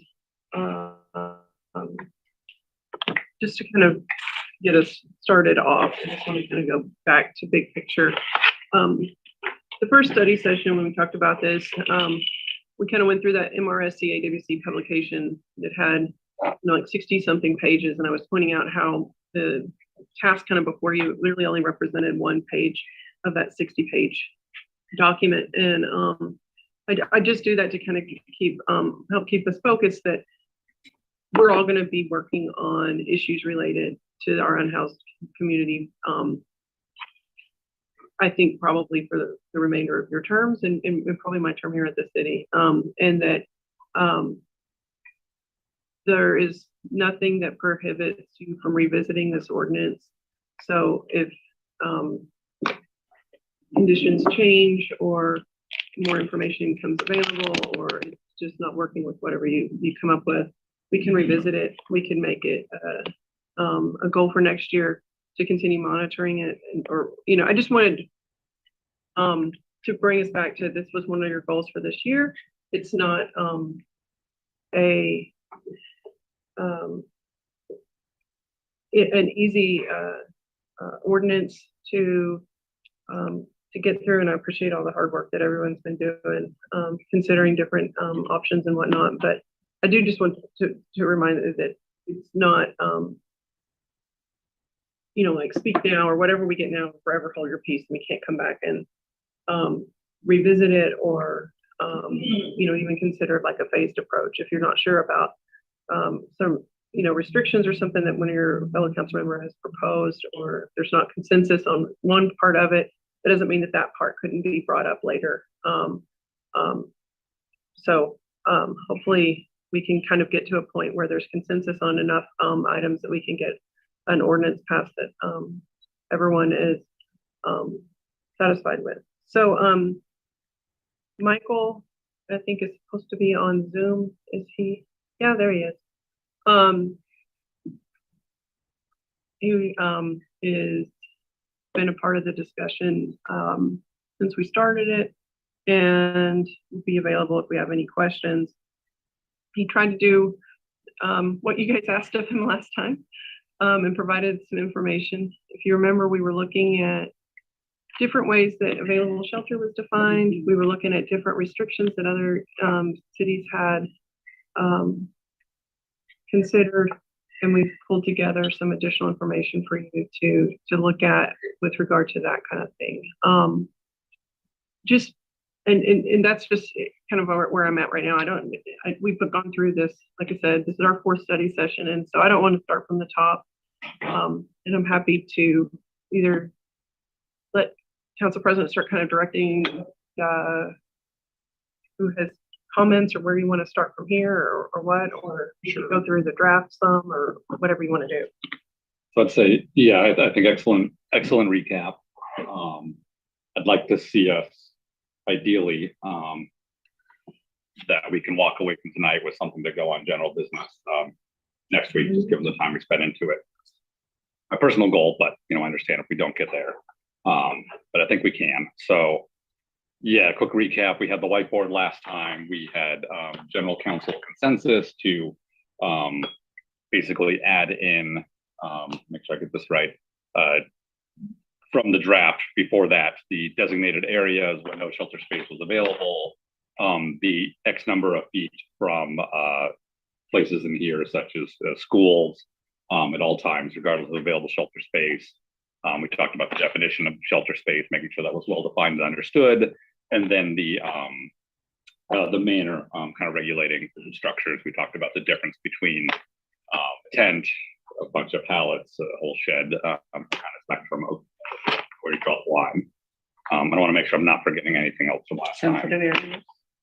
That's right. And we had consensus on the sensitive areas, but I think mostly carried over from the Lakewood ordinance, including parks. So I might propose to kind of go through those main categories one by one and see where we're at. And that might help direct the conversation, just to focus on one of those at a time. President Coughlin, can you direct me to a page that I can follow? So in the packet right now, I'm looking at our item A7, and the sample ordinance, I believe, starts on the next page there. Okay, so page. Like 98. Let me see if is my when, PDF display. Okay, so I'm gonna scroll back up to public comments and go to page 98 in the packet. 101, basically. 101. At the end of the whereases. Yeah, and So- I would ignore the whereases for right now. Yeah. Those are also still Lakewoods, so we'll need to tailor those to Bremerton. So let's start on Oh, God. available shelter space. Thanks. Let me do that. So yeah, Attorney Fennell, I think the only place it's defined is that 9.32.20. Oh, sorry. No, it's fine. Let's make sure I'm I have a on the page hard first. Just like in grade school, I was distracting my classmates. I'm sorry, so Page you 101. said Yeah, available overnight shelter space. sorry, this is a comment on the proposed. Yeah. I think we should follow the Port Orchard ordinance, which says within the city of Port Orchard rather than this 15-mile radius. So let's pause a second. I just wanted Attorney Fennell to kind of read out that definition and then. Okay, so available overnight shelter means a private or a public or private facility with an available overnight space open to persons experiencing homelessness at no charge, which must be located within a 15-mile radius with the starting point of Bremerton City Hall, into which the city facilitates transport. And then, as you'll see, that would make sense because we have a second definition right below it. The reason we wrote it this way is because we're letting you know that there's different cities define this different ways. So the highlighted section under there is an alternative, which says available overnight shelter means a public or private shelter with an overnight space available and open to the individual experiencing homelessness at no charge. Overnight shelter is not considered available if the individual experiencing homelessness is required to participate in religious instruction in exchange for the shelter. Those were two examples, and Michael included in your packet a list from other jurisdictions. It looks like this. It came after that. So there's the city of Auburn, which has kind of a long one. Lakewood is where we got the 15-mile radius. Port Orchard is the one that Councilman Rockford just mentioned. It says within the city of Port Orchard. Paulsbo has the definition. Redmond has, there's, I think, 1, 2, 3, 4. Yeah, there's about 8 different examples here. And so where this comes from is from a legal perspective is that you can't say, well, there's a shelter in Nevada or something. It obviously needs to be something that the person can actually get to, either with transportation that's provided by the city or that's available on public transit. The case law, there's some language in the past case that made some mention of it needing to be within the jurisdiction, although there are some cities that are interpreting that as what's called dicta, meaning it wasn't like a key holding in the case, and that as long as it's reasonably available, then the city can consider it. And so that's why you're getting all these different definitions. I will say, I think the reason for Lakewoods is that 15-mile is that they do partner with the city of Tacoma. And so when you remember going back to their whereases, they're actually giving money to operate a shelter in Tacoma. And so obviously they wanted that shelter to count. And so that's my guess is, why that's the way it is. But that's all I have to say on that. Perfect. Okay, so yeah, let's do a round on the shelter definition and see if we can get consensus or majority on the definition that looks like. I'm gonna go back to Anna because you first and then Michael. Thank you. We went over this the last time we discussed this, and I think Councilor Goodnow pointed out that with all of our shoreline, that the 15-mile radius was onerous, and that keeping it within, I think, and this part I'm not sure if I'm quoting you correctly, keeping it within City of Bremerton makes sense. It was brought up that to facilitate transport, that also means that you have to have some place for people to wait for the transport, and it becomes a whole lot of hazarai. Since this whole thing is hypothetical, since we have no such shelter, but planning forward for a date in which our compassion finds expression in the budget, I totally echo your concern that, and therefore I think it should be in the City of Bremerton. That's it.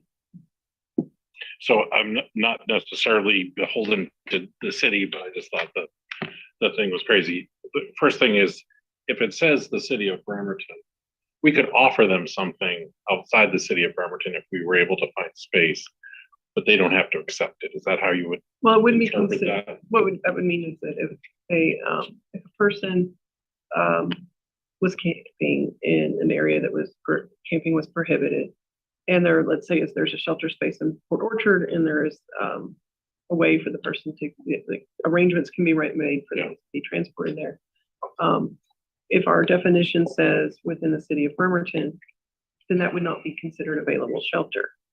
So you would, you see what I'm saying? What I'm saying is we could offer it to them Right, and if they said no. if we have an agreement with, Right. but they could say no and stay put where they're at. Right. Okay.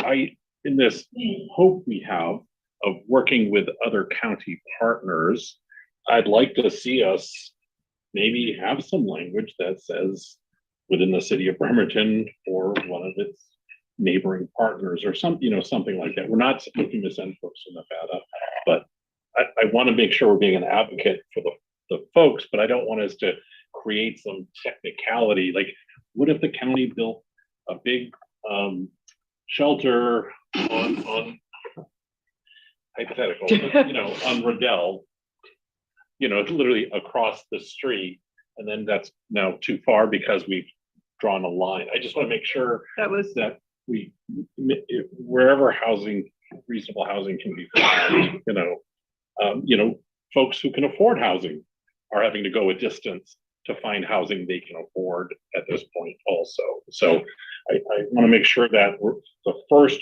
goal is getting somebody in shelter. And there can be a reasonable amount of distance, but we're not looking to radically change their community.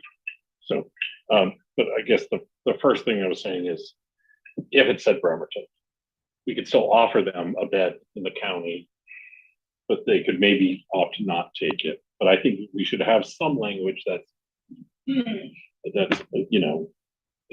right, I don't, that goes beyond the physical line, if we say, oh, there's a new shelter in Navy Yard City, it'd be like, it's 4 feet over there. Nope. Yeah, see, like. You might take a look at the Auburn definition, because I feel like it sort of addresses your concern. So it says, first, available overnight shelter is a public or private shelter within the City of Auburn that offers overnight shelter to persons experiencing homelessness and confirms to a city employee that it has an available overnight space at no cost for that person. Or if no shelter described in subsection D1A of this section has available space, that's the one above, right? A shelter located within King or Pierce County that offers overnight shelter to persons experiencing homelessness and confirms to a city employee, one, that it has an available overnight space at no cost for that person, and two, that it is accessible to the person by public transportation or vehicle for hire at no cost to that person. I like that. I mean, I'm not saying it would be King and Pierce, but what I'm saying is like.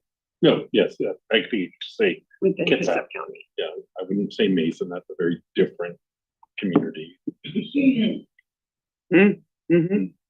you're next if you wanted. I appreciate all the discussion. I don't really have a lot of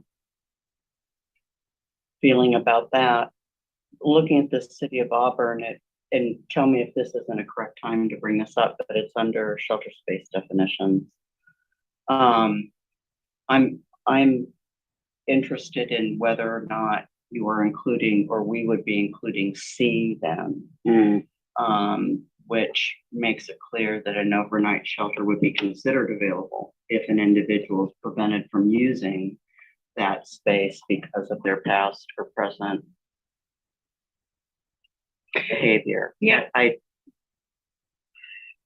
So, Yes, City Attorney Fennell, but maybe we need to wrap up the other before we get into that. I don't know. I think this is the time on the definition. Yeah. So that definition is also in, the one for, Paulsbo at the last sentence on theirs, states, the accommodation is considered available if the individual could not use the accommodation due to voluntary actions, such as intoxication, drug use, unruly behavior, or violation of shelter rules. And then Port Orchard has a similar provision. If the person is unable to utilize an available overnight shelter due to voluntary actions such as intoxication, drug use, unruly or assaultive behavior, or violation of shelter rules, the overnight shelter space shall still be considered available for the purposes of that section. And so what that means is, let's say Salvation Army is open and they're operating a shelter and they have been they're excluded from using that shelter because of assaultive behavior or rule violation or whatever. This definition would say that because that if that is a voluntary action, that what you're shaking your head no. That's I want to continue with this. I understand you might not like it, but I mean that's what that definition means. Yeah, the person couldn't. I've got it. That it would say what that would mean is that that person would be subject to arrest under the code because they had under those cities that have that definition. The reading is that it's available, but through a voluntary action, they have made it unavailable. What I'm most uncomfortable with, and I know Councilmember Chamberlain has her own, what I'm most uncomfortable with is the term voluntary, because you're dealing with addicts and nobody volunteers to be an addict. And so when you put that level of, I think, inappropriate when you say that something is completely voluntary, that to me means I'm well aware of all the circumstances and I'm making a rational decision. And I don't think that active addicts have that. So I am a little concerned about that term in there. I understand that this would be used with discretion. And, but I want to flesh that out a little bit more with council, because I know that in some ways, those individuals might be the individuals that we're worried about the most, that will impact our other community members the most. And therefore, shouldn't we, have the appropriate tools to make an arrest or, whatever. The way this appears, I think by using that term voluntary, and we need to be careful with how we phrase and use this, because we could be blaming them for their own addiction. And I think we all know now, I hope, that addiction is not a choice. Addiction is a condition. And I happen to have it, so I know. And so I'm cautious about that. I want to be really careful. I want to be really careful that this doesn't send out the wrong message just by the wording that we use. What about if it was like the past or present voluntary actions, such as criminal acts? Past or voluntary, past, how about actions? Actions. How about actions? And even then, Like criminal acts, right? The situation, I can just say from seeing how cities have developed, the reason that people get to this point is that if you don't have anything on there, right, there's going to be people that burn every opportunity for shelter because of not following shelter rules, and then that person doesn't have anywhere to go locally, and they also and that's fine. It's just, I'm just letting you know that sometimes those that will happen. There will be people that are not welcome any longer whatever gets set up. But I do think if we took out that Kerner, whatever, just put in action, I think they're still feeling about it. But that's what I'm concerned about the most, is where we're kind of pushing this. Okay, so what I want to, I know we're talking specifically about this, but I wanted to start us off by saying that an ordinance should also be, let's reframe this to giving rights to folks, to making sure that they have rights rather than taking away.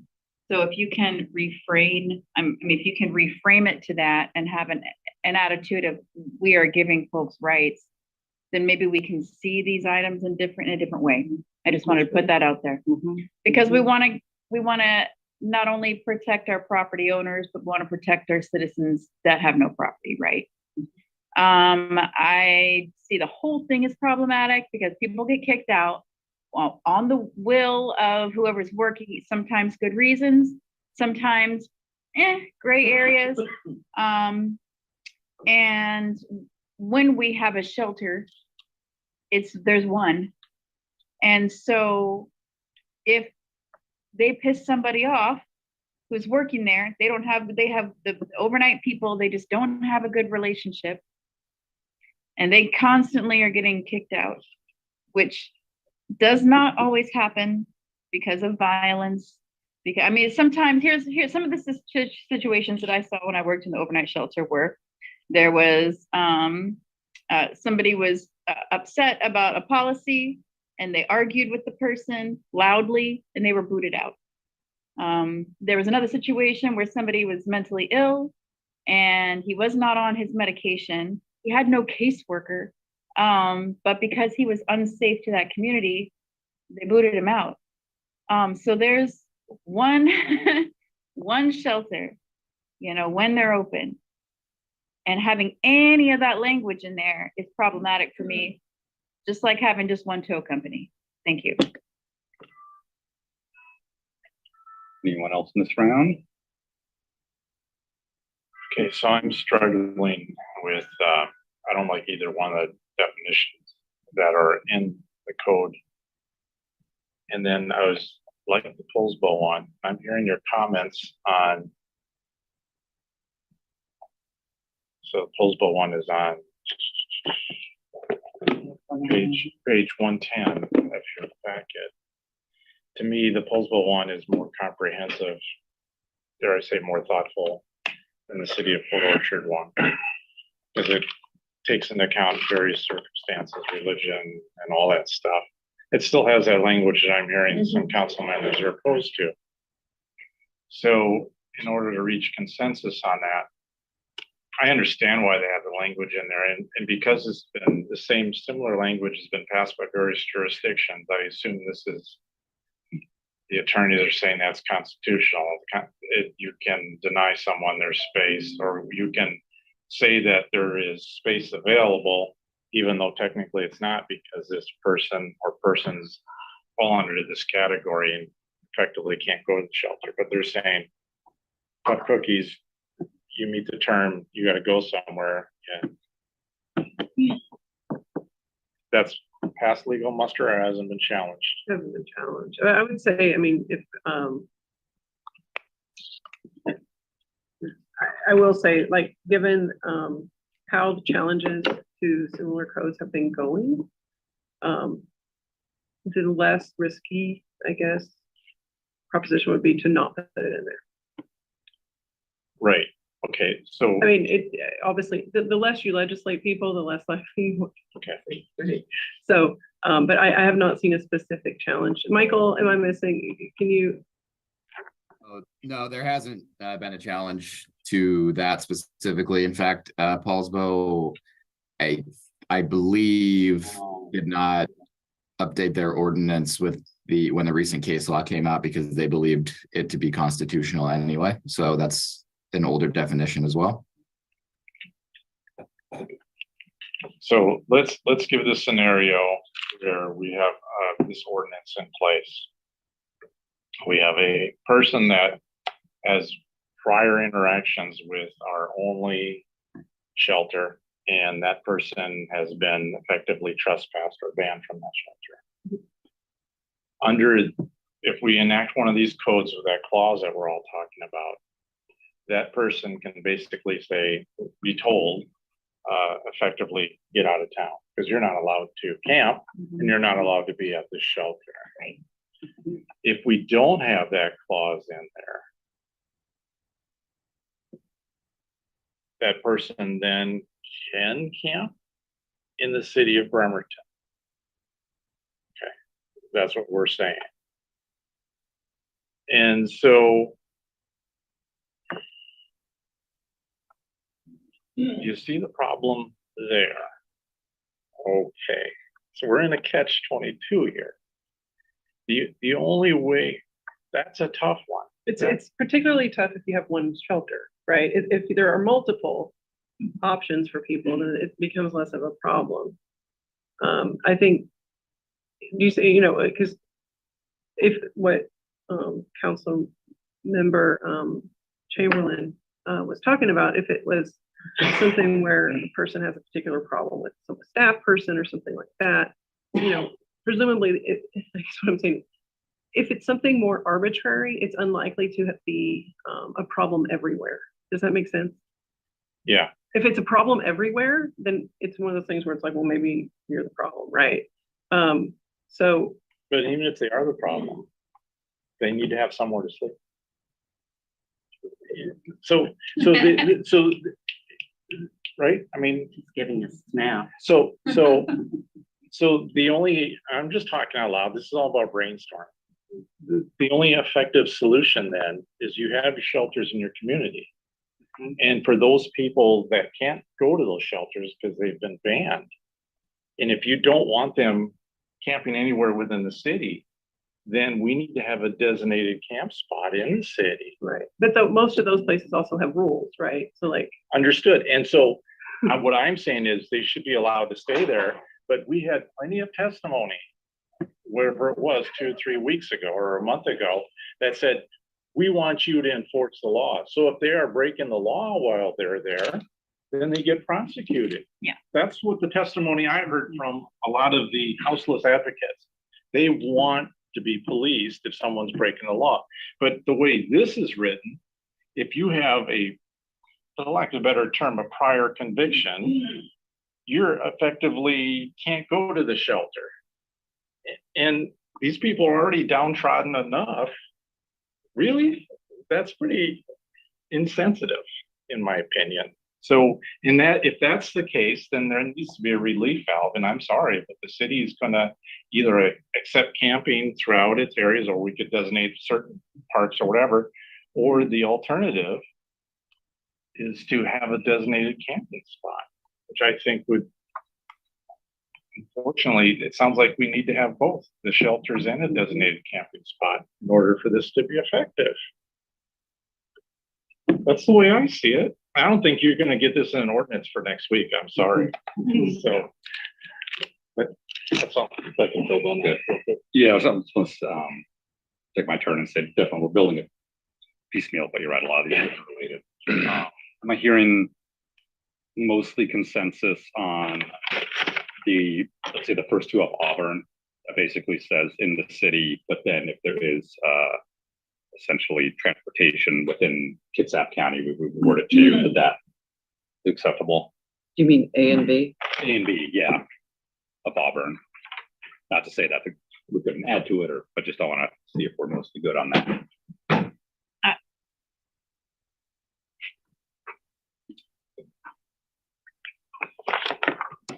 has no cost for that person to get there. I understand that, so the preference is within the city of Bremerton, no shelter is allowed, then somewhere in Kitsap Kitsap instead of- County. Yeah. Kind of like last week, it's kind of up, down, good luck with it. On that element. Just Heather? that element, yeah. Just A and B. Just A and B. I vote no for the whole thing. Okay, so it sounds like good. So I think that'll help us going forward on thinking of where shelters would be, in what scenarios. And so we're gonna take out all of like, nothing like C or. Well, so it seems like we have majority on A and B, but let's continue that discussion on the C part of Auburn and the pulse ball wording about marital status, religious disability, et cetera, et cetera. So, Michael, yeah. I think I got nothing. Okay. I'm still not on the right page. I keep getting directed to page 100 of the packet, but I don't see. So I'm Tell me that staring at, 108. See? Okay. I was looking at the whereases. Thank you. yeah, and I'm now staring at shelter space definitions from other jurisdictions. I'm viewing that You want a PDF? Yeah. Okay. And also, yeah, I think Got it. Councilmember Younger summed it up quite well on the catch-22. It is really difficult. You want to, so there's sometimes like very good reasons folks aren't in shelter, and folks that need shelter, say putting somebody who has a history of sexual assaults, forcing them to be in the same shelter obviously presents issues, just an extreme case.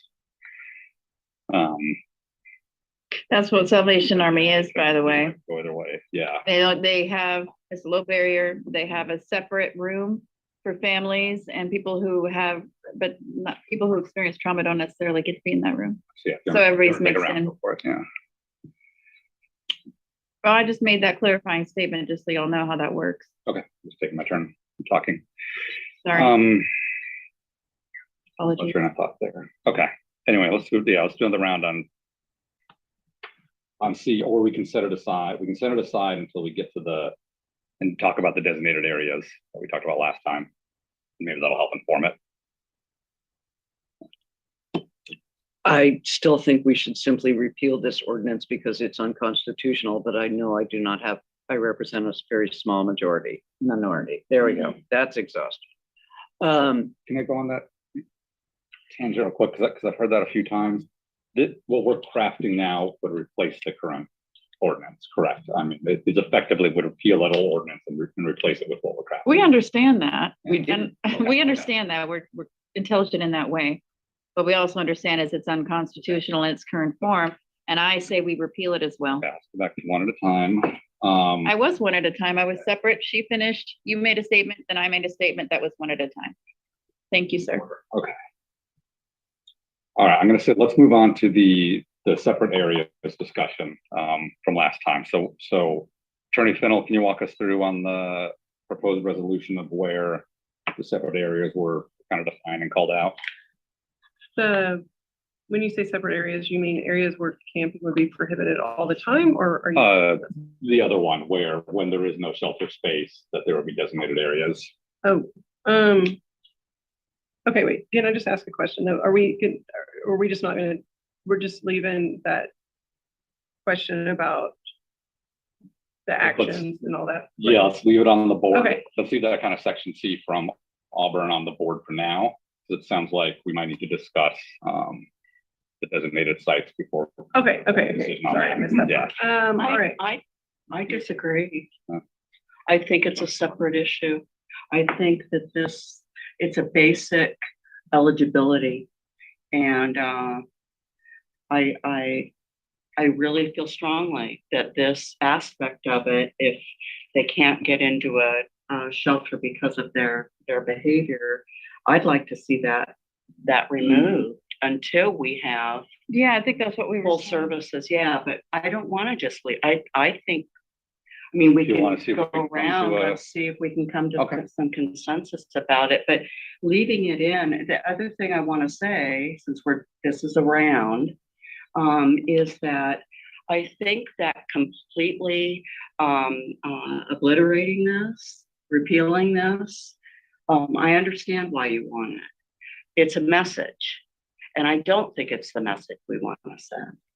So I'm all for trying to make an ordinance work for us. Yeah, I'm gonna step in and rule. We've already as a council made a decision to go forward with this process, so I don't want us reevaluating past decisions. So let's keep moving forward. Real quick, But is it on? Auburn A and B. Sure. So Yeah, drop that. we're all okay with Auburn A and B? Yes, so that was the. Which page? On mine, Just it's for 108. now, this isn't in Page concrete. 108. Trying to see general consensus and majority. Okay, so then, all right, given these two statements, let's do a round on C on imposing that, sorry, the round on imposing restrictions due to criminal activity and related, and see if we have a consensus or majority there. It's page 108. So one example is City of Auburn, subsection C. The other one is the last part of Paulsbo's ordinance, the last sentence. I believe one other city had one. Port Orchard as well. Can I just? Yeah. Okay, I mean, I'm coming from education, okay? I'm coming from education background. And when we make rules, like I get that this is city and it's different, but we just put them in a different language. Like, to me, this is exclusionary. I mean, I don't want to beleaguer us. I know this, but I just want us to reframe it. Is there any way that we can make it in a positive light, meaning here are your rights? Like, you will not be subject to fining under these conditions. I know I missed the last study session. I'm sorry about that, but I'm here today, y'all. Persons facing, or however, can we just say you will not be subject to a fine when there is no public shelter available? Question for you. I just changed. I just flipped the script. I'm sorry. No, it's just, I mean, I guess I could try to rewrite an ordinance in like a different, just tell a person what to say, this is all the stuff that you can do and you won't get fined. I mean, I guess it is, maybe 'Cause that's a usually little it- radical, isn't it? Well, I'm just saying that, so when our codes, it tells people what they can't do. That's just how they are. I get that. So this is like a list, you think of like, I mean, our criminal code and it generally tells people, it doesn't say like all the things that you can do and then you won't get fined, because there's a lot of things that you can do and you won't get fined. It usually tells you what you can do, what you can't do, and if Okay. you do, then there's a violation section. So I vote for no C. Okay. Anyone else? Denise? Well, I vote for no C. Yeah. Okay. And I. So For now, I mean, I could go. I don't feel. all right, and so also Eric brought up some of the language in Paul's post about if an individual or family unit cannot use available accommodation because of the individual family member's sex, familial or marital status, religious beliefs, disability, or length of stay restrictions, accommodation is not considered available. Is that something that you guys like? I'm gonna give thumbs up. Which page? Next page. Okay, thank you. Got it. Like, Okay, the majority there. So I think where we're at for the definition is to take, state this here, take A and B of Auburn, update it to say Bremerton and Kitsap instead of Auburn and King or Pierce County, and add in the language from Paulsbo regarding those protections.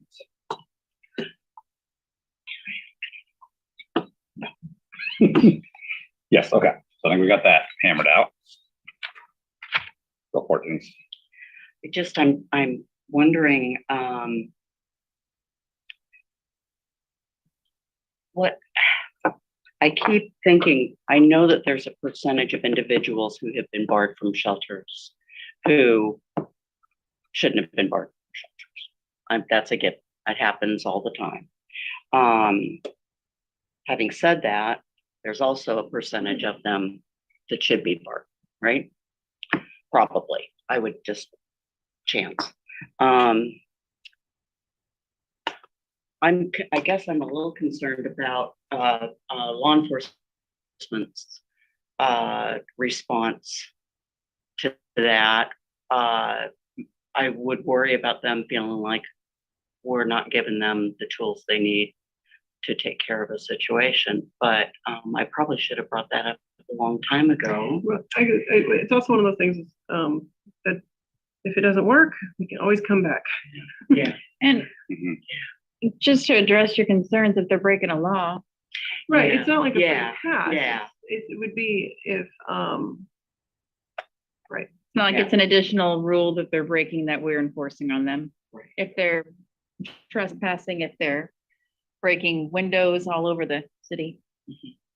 There. Okay, so let's move on to the designated areas. And Attorney Fennell, I believe that is in the sample ordinance, page 104 of our packet under 932:30. Good God. Top of page 104, where it's highlighted additional locations could be added as council sees fit. Is that the section that contains all? Yeah, well, and it kind of starts actually the page up, because we do have the critical areas and wetland thing, which for us that all kind of falls under the same topic, which is areas that are off limits. Like, so one of them is environmentally sensitive things like critical areas, wetlands. Link would use the term protected waters, and then other cities have other places, and so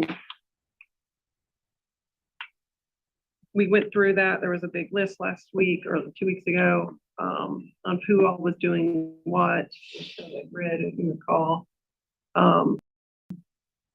and I would say, like, once we get some guidance, then I think it would probably be smart. We've noticed a lot of the ordinances have a map, but it's, I kind of need some direction before I get to that point, I think, a little bit. So, because I know Mr. Or Councilmember Younger made the point that sometimes in these that start adding locations and you get those bubbles on the map before you realize that the whole city's a globe. We'll get there. Okay, so let's say, let me take one step back. I think we had overall no consensus on this last time, but is there any issue with the critical area definition right there in the middle of page 103? No, sorry. Yeah. No objection to it whatsoever, except nobody would know what they are. They're not signed, they're not fenced, they're not posted for the most part. I think that goes. Do we have no, mapping. can I, Director Lovato, do we ever have signage up at our, these are critical areas or our, I mean, part of them are parks, right? We also have other critical areas that are governed by Public Works. Is signage available for those locations to say no camping? Do you have that going on right now? There are general park signs that are located at park entrances that include camping restrictions. There are zone signs. Areas in within parks are covered by the general park sign. Yeah. Really, our enforcement is more hinges on park closure at dusk. Right. Park closure at dusk. So, but also, I mean, and here's the deal, what I'm getting to is that if we were to have a whereas in our ordinance, we would already have protections, Park Protections Act, whereas, what is it called, whereas Park Protections Act is in effect, something along those lines, that would be covered.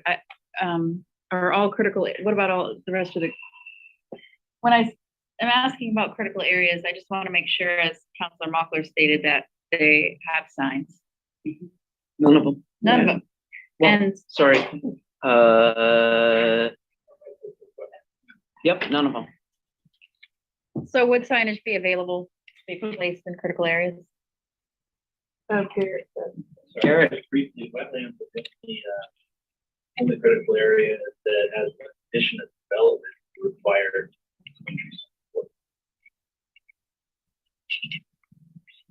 Requirement is different than electing to post. And it's only as a condition of development. They're not, wherever there's a wetland, there's not a sign. It's just a condition of development. That's what that. What are some other examples of critical areas so I understand? Steep slopes. Nah, watershed lands, Okay, yeah. streams. Exact languages, such areas include wetlands, streams, fish and wildlife habitats, steep slopes, geologic hazard areas, Yes. recharge areas, flood hazard areas, as well as the buffers which serve to protect the aforementioned areas, watershed areas. You just named a ton of locations that people safely camp at. So when I went on my trip to Brownsville by kayak, I noticed a lot of people waking up along the shoreline. I don't, that's a safe place for people who want to be away from a larger group of people who might have predators within them. But I'm just gonna be quiet now.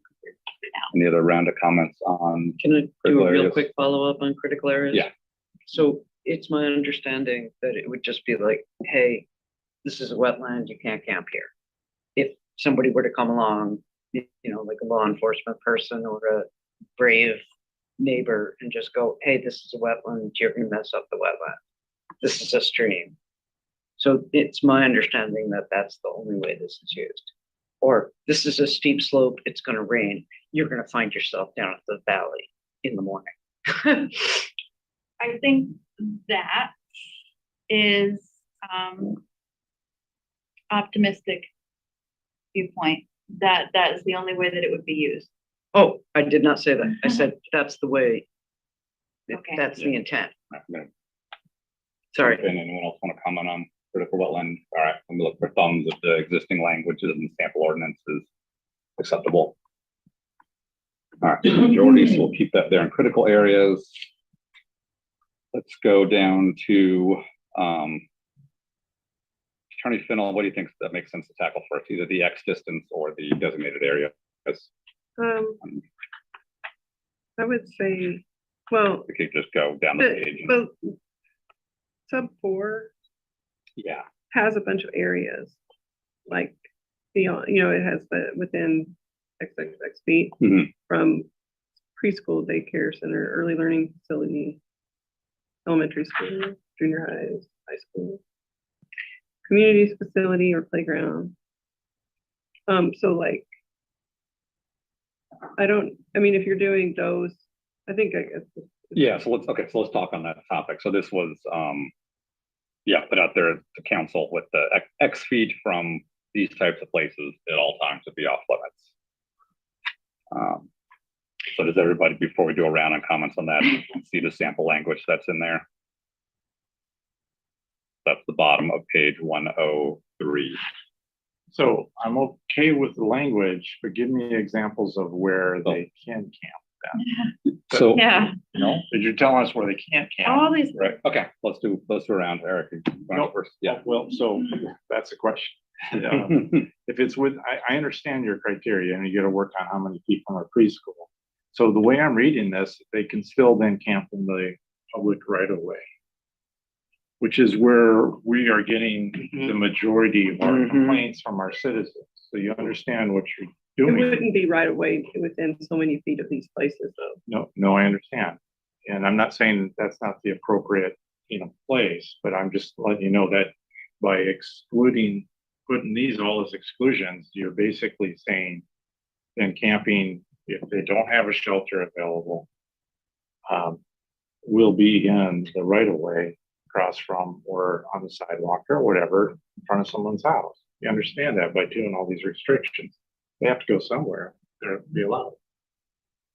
Is that the intent? Or as much as I don't like it being a park, at least a park is, overnight or whatever, it's no one's residence is right there inside the park. You understand? Started the rationale, and Jeff, as I know, is like he's saying some swear words and following with Eric, and then all this other stuff. I get that, but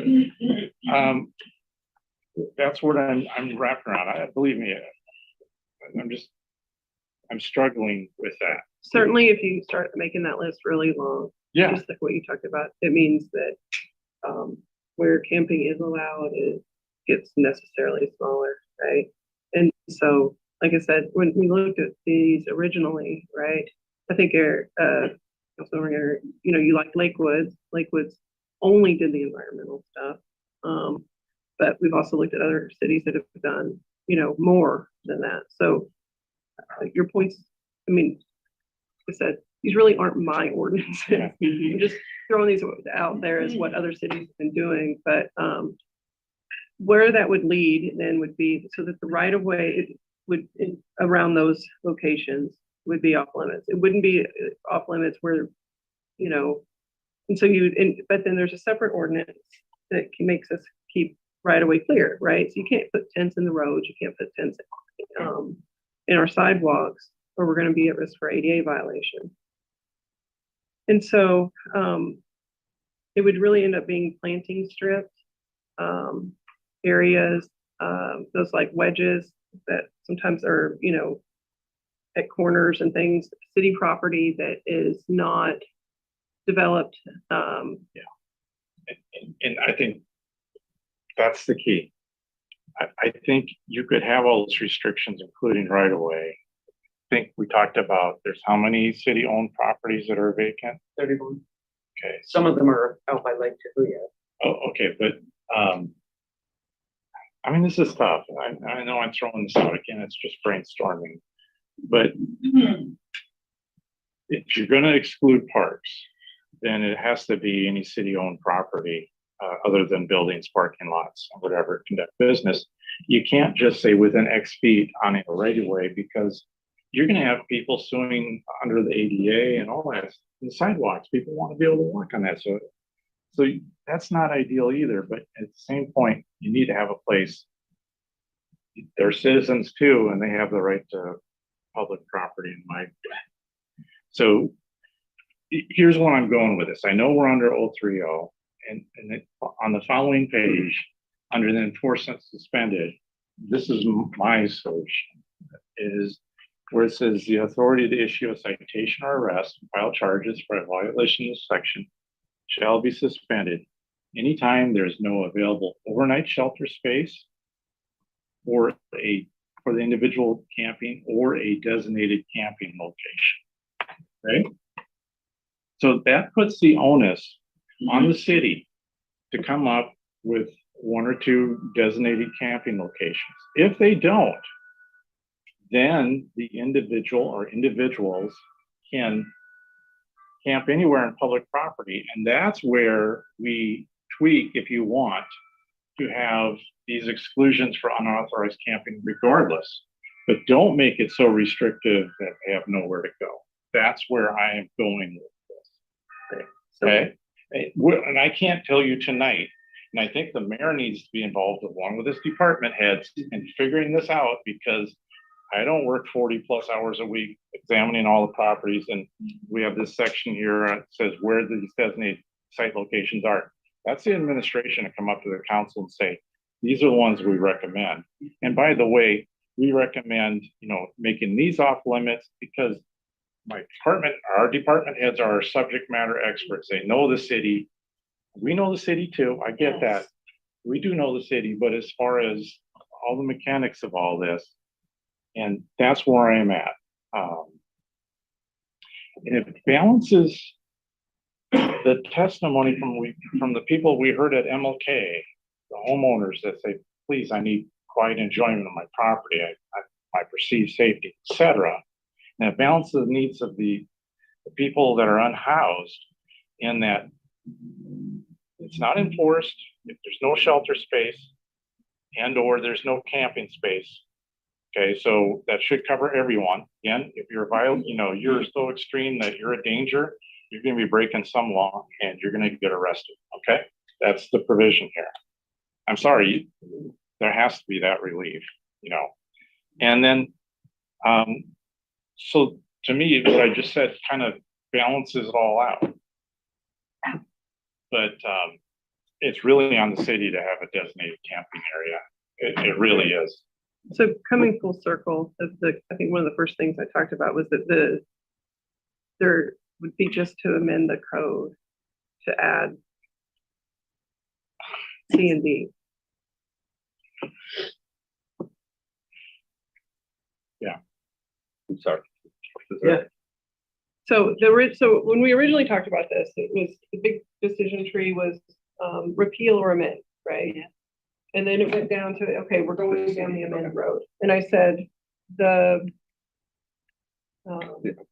most, I guess, simplest amendment would just simply be to keep our current code, everything the same, except say that it is suspended when shelter space isn't available. Yeah. And then I said, and then we kind of had the discussion about that, but that would mean that if shelter space isn't available, there's no restriction like for critical areas or no restrictions for, you know, schools or whatever. And we kind of started going down that road. So I mean, what I'm saying is, yes, because that's very similar to what Paulsbo has. So if you look at what Paulsbo and Port Orchard have, their code is not nearly as complex as some of the other I-5 corridor cities. They simply say, you know, that it's, you can't, well, we don't have the whole code for here for you, but they essentially just say that, you know, you can't camp in the city. It's very similar to our code, except that they've added sections that just say it's not enforceable if there's no shelter space available. Let's keep going around, focused on this Okay. next distance question. So Jennifer, then Denise. Get rid of it. Also, the language is problematic. We're making assumptions about people that they're gonna hurt children. And we don't, I mean, statistically, where's the data? Get rid of it. I don't, Hold on there. No. did I say that people are hurting children? Is this the allegation? I didn't make that allegation Oh, about okay, you. but- I just but- said the language is problematic for yeah. me, not you. No, okay, that's fine. I just don't see where it says that. It does seem like we're, Discreetly. the timing of this, you know, we're trying to craft an ordinance at the same time that the mayor and the administration are trying to fill the gap in a lot of services. Again, I keep going back to what I was saying last week, and let's write to what we aspire to. You know, this is what we want it to be. And so I like the inclusion that Councilman Younger suggested with the inclusion of camping spaces along with shelter if there is no overnight shelter or camping accommodation. Designated. Yeah, designated camping space. Because I do think this council is leaning very heavily towards a designated camping space. Maybe that's the question we should be really grappling with, is that, are we all for that? And if we generally are for that, we need to write this with that in mind. I need to butt in real quick and I need to apologize because I misunderstood D as opposed to number 4 within XXX feet. I think I was confused about where we were at with the process. Oh, Okay. Apologies for that. Yeah, I'll tell you what, I'll take on really. Yeah, being specific. So yeah, 9.32.30. Second Yes. piece of section 4. Apologies. Okay. And now I am back on track. Very. You can tell I'm getting confused. If we had a map. Okay, so comments from you System on Michael isn't- on that X feet from any preschool, childcare, daycare center, yada, yada. Cut that. I like Occam's razor. The simplest solution is the best. The simplest explanation is the best. There's no camping, except when there's no shelter or no designated camping space. It's simple, it's clear, pointing people to a designated camping space or preferably a designated pallet city, but that's a discussion for another day. That's clear because even if you are not confused in your mind, it's difficult to figure out, like, what is a school, what is a preschool, what is a community center, what is a, church. It's an endless list. A designated camping space. Well done, Eric. Take my turn, not seeing Michael's hand up. So I concern here with the why I personally, I think along with some others wanted to consider this, is that my understanding is right now we have if there is shelter space, there's still designated areas.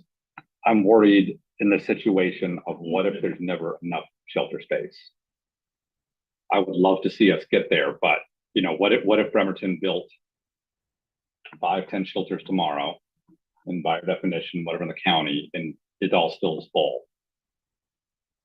And if that continues for a long, long time, I think it's worth considering this section as I understand it, which is that at no time within a certain number of feet, it's basically a school, a community center, you know, playground. So we consider that as no matter what, those are off limits within a certain amount of feet. I understand the concern about if you make that distance too large, then you've covered the whole city. But that's where that's coming from. Can I, You do ask the second round on it. my comment before when I erroneously commented to regarding Eric's D as opposed to 4 was that you're making assumptions about people. Plus, these schools are open during the daytime, people are camping at night. It's almost like, I mean, they're on different schedules. But I wouldn't make any assumption about people who are camping that they would cause harm to children. And that's where I think the language is flawed. That's all. Not seeing any of their hands, I'd say a lot of the community input was concerns about some of the impacts that come along with encampments, like an MLK. And hearing from the Marvin Williams Center about needles nearby and kids traveling to and from schools and daycare. So responding to, but Michael. So I brought this up originally, partly because we heard that the Marvin Williams Center's summer programs are being restricted to be conducted indoors. We can't sell pot within X amount of feet. We can't sell liquor with X amount of feet. And we know that there's a spectrum of folks that are living on the street. And there's some that would be happy to be in housing in a new home tonight. There's some that are there with heavy substance abuse or mental health issues that are going to need a different solution. Because nothing we're talking about is going to help the folks who need recovery, right? That's another solution. That's not a turning a gravel lot into parking. It's a different solution. So this is why this is so hard. It's because we have to come up with something reasonable, and that's something that's maybe designed for the median of who our unhoused population is. Can I quickly ask, did we ever talk about the time? Remember we talked about time at some point in time? Decision last week was to not discuss the time. Not to discuss the time. We discussed it not to enact the time restriction. If I could kind of say one more thing on that. Yeah, go for it. Is that one of the issues is that we make an argument that people shouldn't have to move their stuff, but yet you're saying, but they're only camping there at night. No, they need to have a place to keep their stuff and be there and not be shooed away. Thank you for that reminder. Yeah. Okay.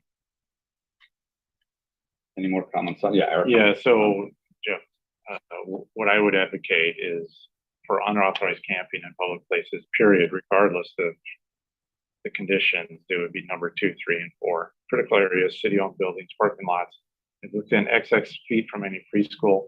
Instead of the council coming up with, I would use, hopefully what the Liquor Control Board is using for marijuana and alcohol and all that stuff.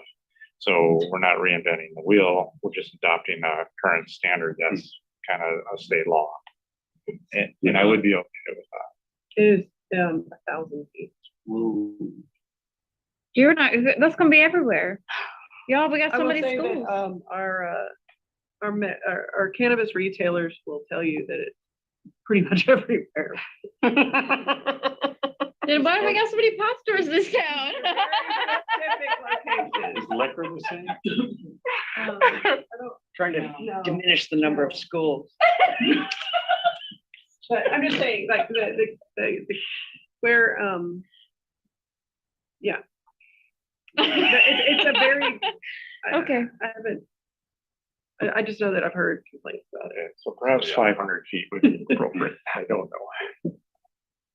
I think some places went 250, some, you know. We figure We'd that have to out see a another map. time. We'd have to see a map. Well, then you go like safe routes to schools, you know, or like where do you, like, you know, should we think about like where kids are walking to and from school? Yeah, the routes to school. Right. All right, I think I'm here, yeah. Man. Anna, you want to comment? But that's why I'm saying a designated camping area. It's like point people to something instead of forbidding them from all the things they can't do. Sorry, Mayor. What was that? Did I miss you with hand up? Sorry. Oh, like, you know, I don't know if it's helpful, but I mean, researching, you know, and we're gonna have to all agree on terms, but they're outdoor shelters. And, there's legal terms. So there's jurisdictions who've already done it. I'm gonna get the model and I'll get the legal language. I'll get all of the equipment we'll need, all the materials, what it takes to staff it. I'll stage it if I have to, you know, and I'll purchase it if I have the budget, get your approval to purchase, stage it at Public Works, and then I'll stand by for you to tell me where you won't allow an outdoor shelter. And in the places you prohibit, I'll stay away. I'll start looking at areas that you allow. So I want to make sure we're all in the same facts on the table. I got it straight in my head as keep going around and around. X feet from Y places and the designated spots. Right, but The X feet from Y places would apply at all times, regardless of shelter space ability. The designated places, that would be in effect when there is not shelter space. no, that- no, no, we're no, sorry, that what is there your is. shelter space. But there's, The designated, like a camping area is just this, it's just part of your available shelter space. It just it's a way to expand it, right? So that you have more available shelter space. so yes, we're in the language, when there is no available overnight shelter space, then the designated sites are allowed. No, No, they're both no. allowed. Yeah, they're both allowed. So there's gonna be a lot. So ideally, like, so you think of it, like, if you think of like a city like Tacoma has multiple things going on. They've got brick and mortar type shelters. They have safe parking spots. They have what's the word for the outdoor Open air shelter? open air shelters. And so that's all, those are all in the definition for available shelter space. So the idea is that it's not a separate. Again, I'm not trying to give an opinion, so I'm not using my time to give opinions. I want to make sure we're all on the same page. 9.32.30, the very last highlighted section of that says designated camping locations. At times when there is no available overnight shelter space available for the individual camping, occupation of public property, camping and sport of personal property shall be allowed at the following designated sites. Right. And so if, I mean, like, I guess what I would say is like on those, well, okay, I would not, you could write it that way, but that would not be what what I'm hearing the mayor talk about is a designated site that is conforms with the city's code on these types of sites. Well, you know what I'm saying? Not like where we say you can go camp in the Pendergrass parking lot or something like that. And it's not like a fenced, you know, a place that has wash facilities, trash, a meeting area for service providers. Like those are the kind of things that are like an open air shelter. Okay, and the proposal is, all right, putting blinders on what's written in front of us. The proposal is that those places would be allowed all the time, or only within the, okay, so that's All the different. time, they would That's be a different part than of what we your previously available shelter discussed. Okay, space. okay, so we would have specific locations that are okay to camp regardless of whether there's shelter space. Yeah, and maybe Michael, can you explain that sub D? Because that was new as of last week. Yeah, I think that excuse me, I think it could be written either way. It could be a permanent designated camping location, so you could tweak that language slightly. and then it would be kind of an add-on, like you said, Kylie, to shelter space. So they would both be potentially available at all times. But how it is written, you're correct, Council President, in that it would only apply if there's no indoor shelter space available. So that would need to be modified if the council is going a different direction. All right, thanks for that clarity. Okay, sorry about that. Okay, that's confusion. Okay. So if I missed it, proposal on the table is specific locations that are designated with the help of mayor administration, regardless of shelter space availability. Yes. Yeah, but that's gonna be included in the definition of the place you can be. I mean, whether it's a shelter. I love it. Yeah, I think what the mayor was talking about is like, if the council, sorry, is going to say, we don't want,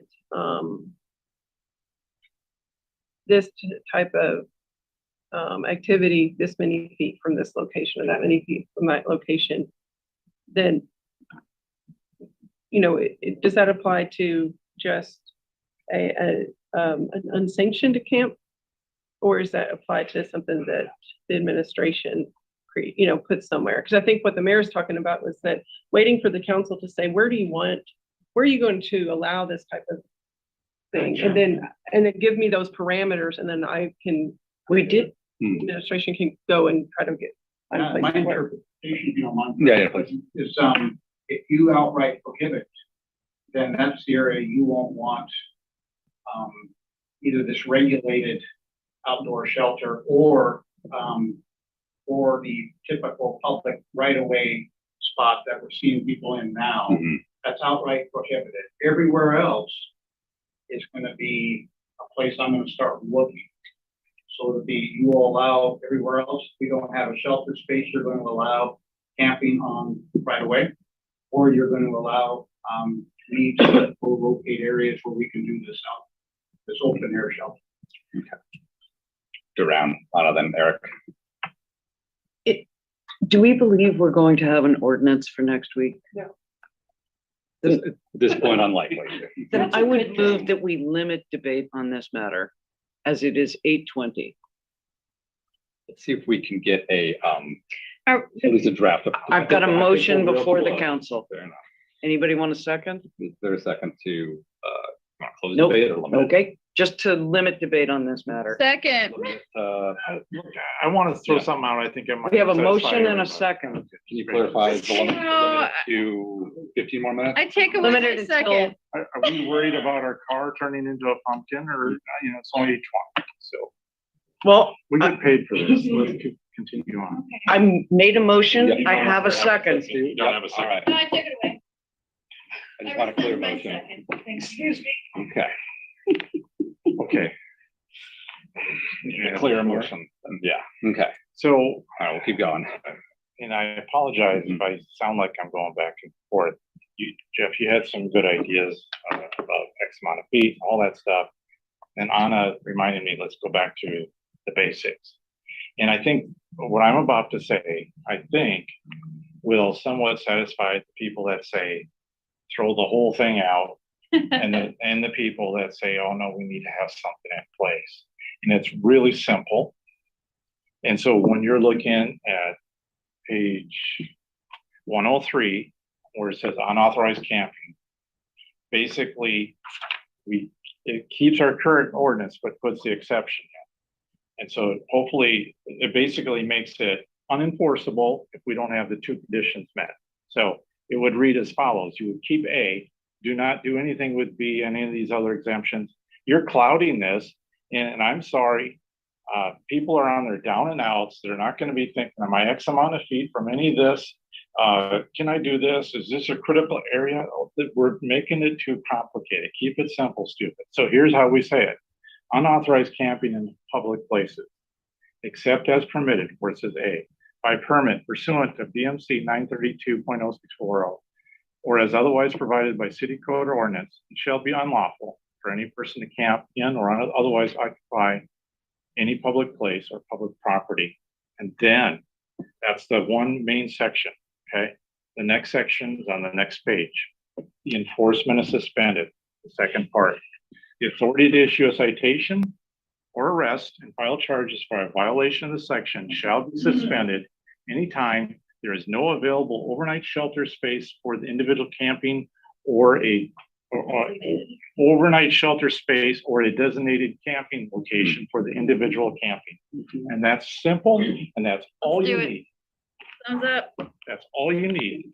The rest of this, we're gonna have all these nuances that come in. And by the way, this is not even enforceable if the city doesn't get on the ball and come up with some designated camping locations. So it effectively satisfies those people that says, throw this thing out. Well, we have thrown it out unless the city picks up the baton and comes up with a designated camping location. This takes care of all those people that may, for whatever reason, we don't have a suitable overnight stay place, a shelter, or if for whatever reason they're prohibited, they're not wanted there, or if we have overflow. If we have overflow, the answer is we need to have designated camping locations. If that fills up, we don't have designated camping locations and the ordinance is out and this whole country is in for day of reckoning, whatever. So I like it simple like this. That's all I got. Can I rephrase to make sure I got all that? So it would, everything you said, but to rephrase it, camping is not allowed in the city at any time when there's either shelter space overnight or we have our designated area set up with open space in that. If the shelters are all full and the designated areas are all full, then the ordinance is unenforceable. So going back to the original decision tree where we did repeal or amend, this was the one where we said amend the easy amend. Right? Yep. Except for I don't want to say easy, designated but you know, areas. easy in that it, for us, it essentially comes down to adding like a few sentences. So the code will look. Consent. Again, Oh, good luck with that one. so I do have a personal opinion on it. I like it. It does require us, though, the city yet to have enough designated space. And then the question becomes about the resources for that space. However, something that's allowed in conjunction with the definition of Bremerton and Kitsap, that the mayor is able to work on spaces in Bremerton or within the greater Kitsap area. Yeah, no easy task. And if I'm talking this out loud, again, I want to prepare for the situation that everything is full, and the contingency where Bremerton has gone above and beyond to do everything it can to provide shelter space and camping, and it's full because we're the only one providing that space, and everyone else is coming here to use it. And in that case, if we hit that, we still have protections for things like Martin Williams. So that's all I'm thinking. Otherwise, I think it's quite reasonable proposal. Quick comment about, I used to be able to say, I'm tired of Bremerton being the place where everybody goes. I'm tired of Bremerton being the only place that cares about the homeless, or, the only shelter, the only all the services are in Bremerton. That's not true anymore. We've lost our shelter space. And so I have confidence in the mayor that we're gonna, solve this. I'm all for this. I feel guilty because it's late in the evening, really late for me. And you all have been working on this for weeks, months, probably. And I want to make sure we're not missing anything. We've gone here, there, and everywhere. We've done deep dives. I don't mind at all that we're taking a long time to do this. This is really important work. However, if we can push the easy button and have the same impact and flexibility for everybody involved, then I say, okay.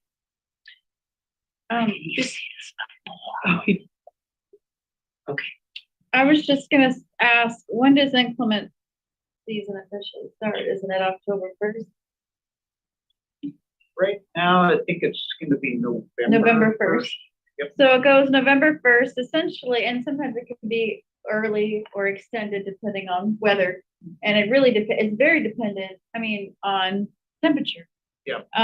And so, I mean, I really like just short and easy, but we don't necessarily, I mean, I am kind of hoping / assuming that you're gonna come up with a solution, Mayor, before inclement weather season, because that's when it becomes urgent. These folks will have a place to go. Okay, Salvation Army will be available. They'll have capacity. Or what was our point in time homeless capacity? Well, right now, 100, well, Bremerton, I don't remember 300. I think it was 100 and something. And that like might have been people 150. who were like couch surfing and stuff too. Right. So, we've been up to 100 in the shelter. Okay. So, at least we'll have that. I think, President Coughlin brought it up. I mean, the thing I keep saying over and over, and that's editorialize here a minute. I don't know when this is going to stop and when people are how many more are coming. So we're just trying to, yep. So we're just gonna stand up that shelter. We're gonna contribute.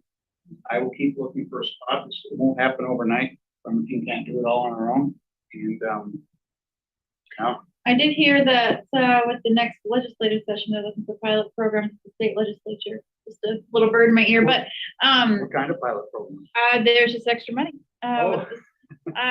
We probably know the same connection. Yeah. And I just am hoping that we have more than one shelter option. Was just kind of the hope. So I can't make any grand hopes about an open air shelter spot, and I think that's so we're not getting assurances on an alternative designated location.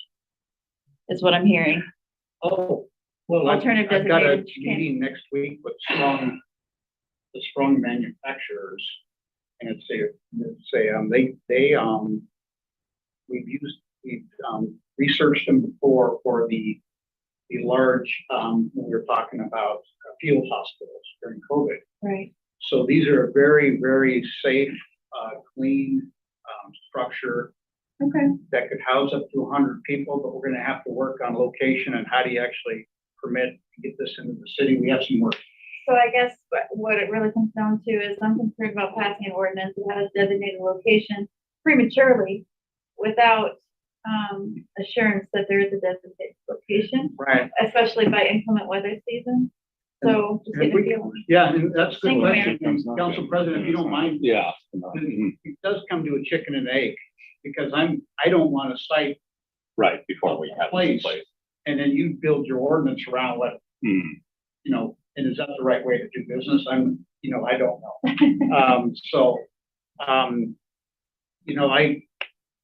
I would even defer to, Kylie and other conversation. I am looking around. I've found a spot where I think it could work. I think it would be acceptable in your new ordinance, even if you were to outright permit some areas, or outright prohibit some of the areas. Would your officers assist people in finding alternative Of course. locations? Oh, we have to. To camp. Yeah, we would absolutely have to. We would. That's not designated by, it's not one of the open air, you know what I mean? Yeah, absolutely. Okay. That's what they do right now. I mean, So the proposal on the table is, basically what Eric's gonna call their proposal there. I don't see any more thoughts on that. Even with the thumbs up, It seems too good to be true. It's really basically what we're doing right now. I mean, it offers no relief to the people who are feeling impacted. And so some right of now we them are enforcing our are ordinance. We families wouldn't and be enforcing children our ordinance on the rest. who are also vulnerable. Let's not get in a vulnerability contest, but there's all kinds of vulnerable populations. We need to. Yeah, I'll take my turn to say, I would do a yes and of what Eric proposed.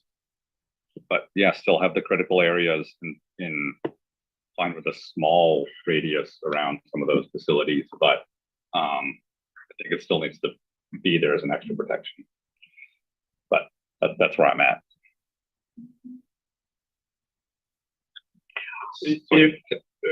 Building on that, if you put it as all right of ways, would that cover all the schools? And then would that cover all the homeowners?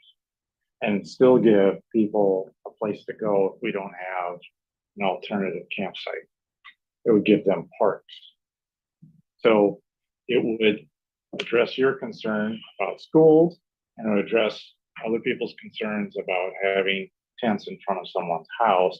But it would also still allow these other areas, and we're not designated parks for this, but de facto, if we don't have the alternative site, the parks are available. That's a good question. Yeah. This might be for Kylie or Tom. Like, who owns the sidewalk? Like, there's because my understanding is like sometimes it's the property owners, but then we get an easement.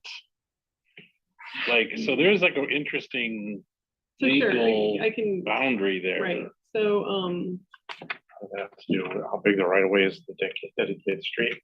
right. And, it's usually, what's typical, like, is it, I mean, like for a neighborhood street, it's what, 30 feet? For the right of way? No, the street whole. width? Yeah, that's all right. So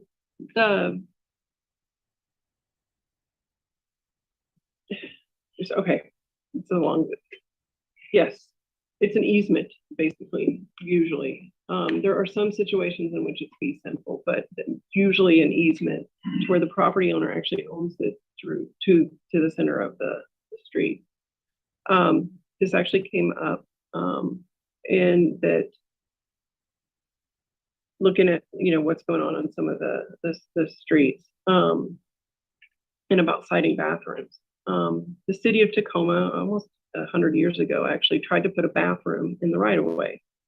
And the adjoining property owner said that they didn't want that, and they sued the city. And they won because the court said that people basically consent to having a road in front of their house and the maintenance and stuff that goes along with that. But that they didn't consent to having a facility constructed, and that to do something like that, the city would need to acquire additional property rights, because it was not for maintenance, or it was basically transportation or utilities. Well, it's their property, and the courts had actually struck down voting booths, food carts, any manner of things that aren't transportation or utility related placements in the right of way as being something the city could do just as an extension of their right of way property rights. And so, so long story short, but it's not ours to do whatever we want with. And some of the lawsuits that have been filed against cities related to nuisances being allowed to be maintained in that space involve owners asserting that they have been de facto designated as now hosting a campsite in that right of way, and it's exceeds what they originally, I guess, for lack of a word, signed up for. So, yeah. So building on that, because if you want relief, as you mentioned, this doesn't take care of relief for in the testimony, MLK, Marvin Williams, the residents on there. But if we did the right of way, saying regardless, there's no camping in the right of way, this would take care of the immediate concerns of people parking or setting camps up right outside of homes, because they would be in the right of way, and in front of Marvin Williams, again, they'd be in the right of way, but it would still give them plenty of options of other public spaces. And that would then afford immediate relief for the people that came down and testified and said this is an issue. And it still puts the onus on us to come up with a designated camping space, or else all other public spaces are still open. So the concern I have about that is that we have a referendum that was passed in 1989 protecting our parks. And if the city takes action, and I'll read it. You know the Park Protection Act in our code, sure you've seen it. That it lists pretty much every park we have. The list is 23 park properties long. That there's a whole procedure for the sale, possible sale, lease, or significant change in use of any part of any of the above mentioned parklands. A significant change in use shall mean any activity which does not complement or support a recreational activity. Okay.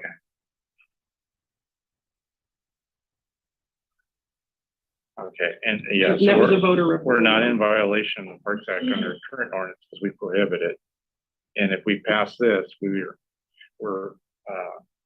prohibited only if two conditions are met, a shelter or a, Well, so we're actually violating, we're putting a condition that's a violation of the Parks Act. right. It isn't an option, is no right of way, No and no parks. parks. I don't know what that. Well, and I will say, like, so this is another part of the discussion. And so there are other parts of the code that are still applicable. So like, for example, our watershed, no, it isn't an area that's open to the public. And so if someone is there, whether they're camping or walking, they're subject to citation for trespass. Okay, it's already. Right, and so there are other things that are already on the books with regard to right of way specifically, but that's where that's unfortunately, or not unfortunately, just the fact that it is, for disorderly conduct, obstructing the sidewalk or obstructing the road is prohibited. However, that means if you're in the planting strip, you're not doing one of those things. And so that is a safe zone, right? And so what our officers have kind of encountered is people are generally will move out of the way if there's someone that needs to pass. And so they're not really obstructing it. And so that they are set up in that planting strip in front of someone's house, which is of course, and leads to the homeowner being upset, right? That they have a tent in front of their house. Planting strip is in the right of way. Planting strip is in the right of way, but it's not protected by our disorderly conduct. Right, which is why we need to do this. So we would add, because of the Parks Protection Act, we have to add parks and then a right of way, and that should take care of it. And still, I would want confirmation from the city, there's still enough options for people to go to that don't fall under these other things because of the watershed or whatnot. But it's realistic. So I'm gonna have to look at it. So I can tell you that, I mean, I know that when we get calls from people that are, that are, if they're right now, certainly if people are camping in areas that are not, that's the city property. I mean, I've handled the, I forgot his name, Jared from the HARP program at the county. I know just contacted some people who are camping on city property that is undeveloped. It's a parcel that the city owns. And he asked me if it was okay if he contacted them. It was, they're waiting for housing and no one asked them to move or, they. Yeah, so you leave them alone until we have those provisions in. Right.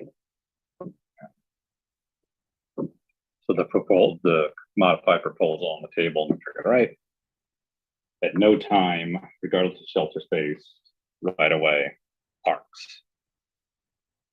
And yes, and then critical. Right, but then, and yeah, I think the critical areas is now back up in the air. Let me set that to the side over here for a second. At no time, no right away, parks are off limits all the time, regardless of any conditions.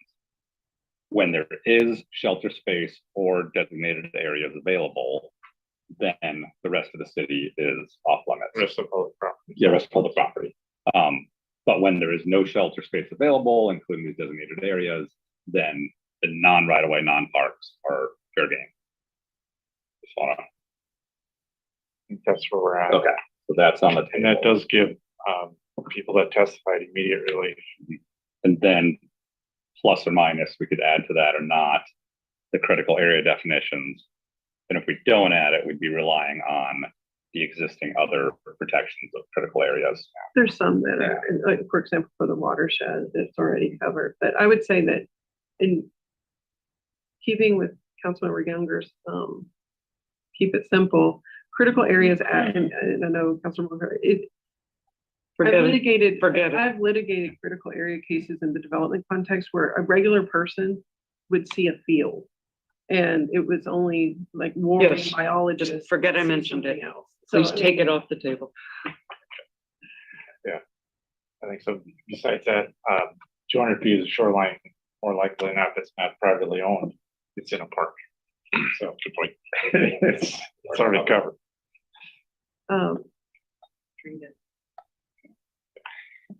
Right, and there could be other things that maybe are in play on some of that stuff too.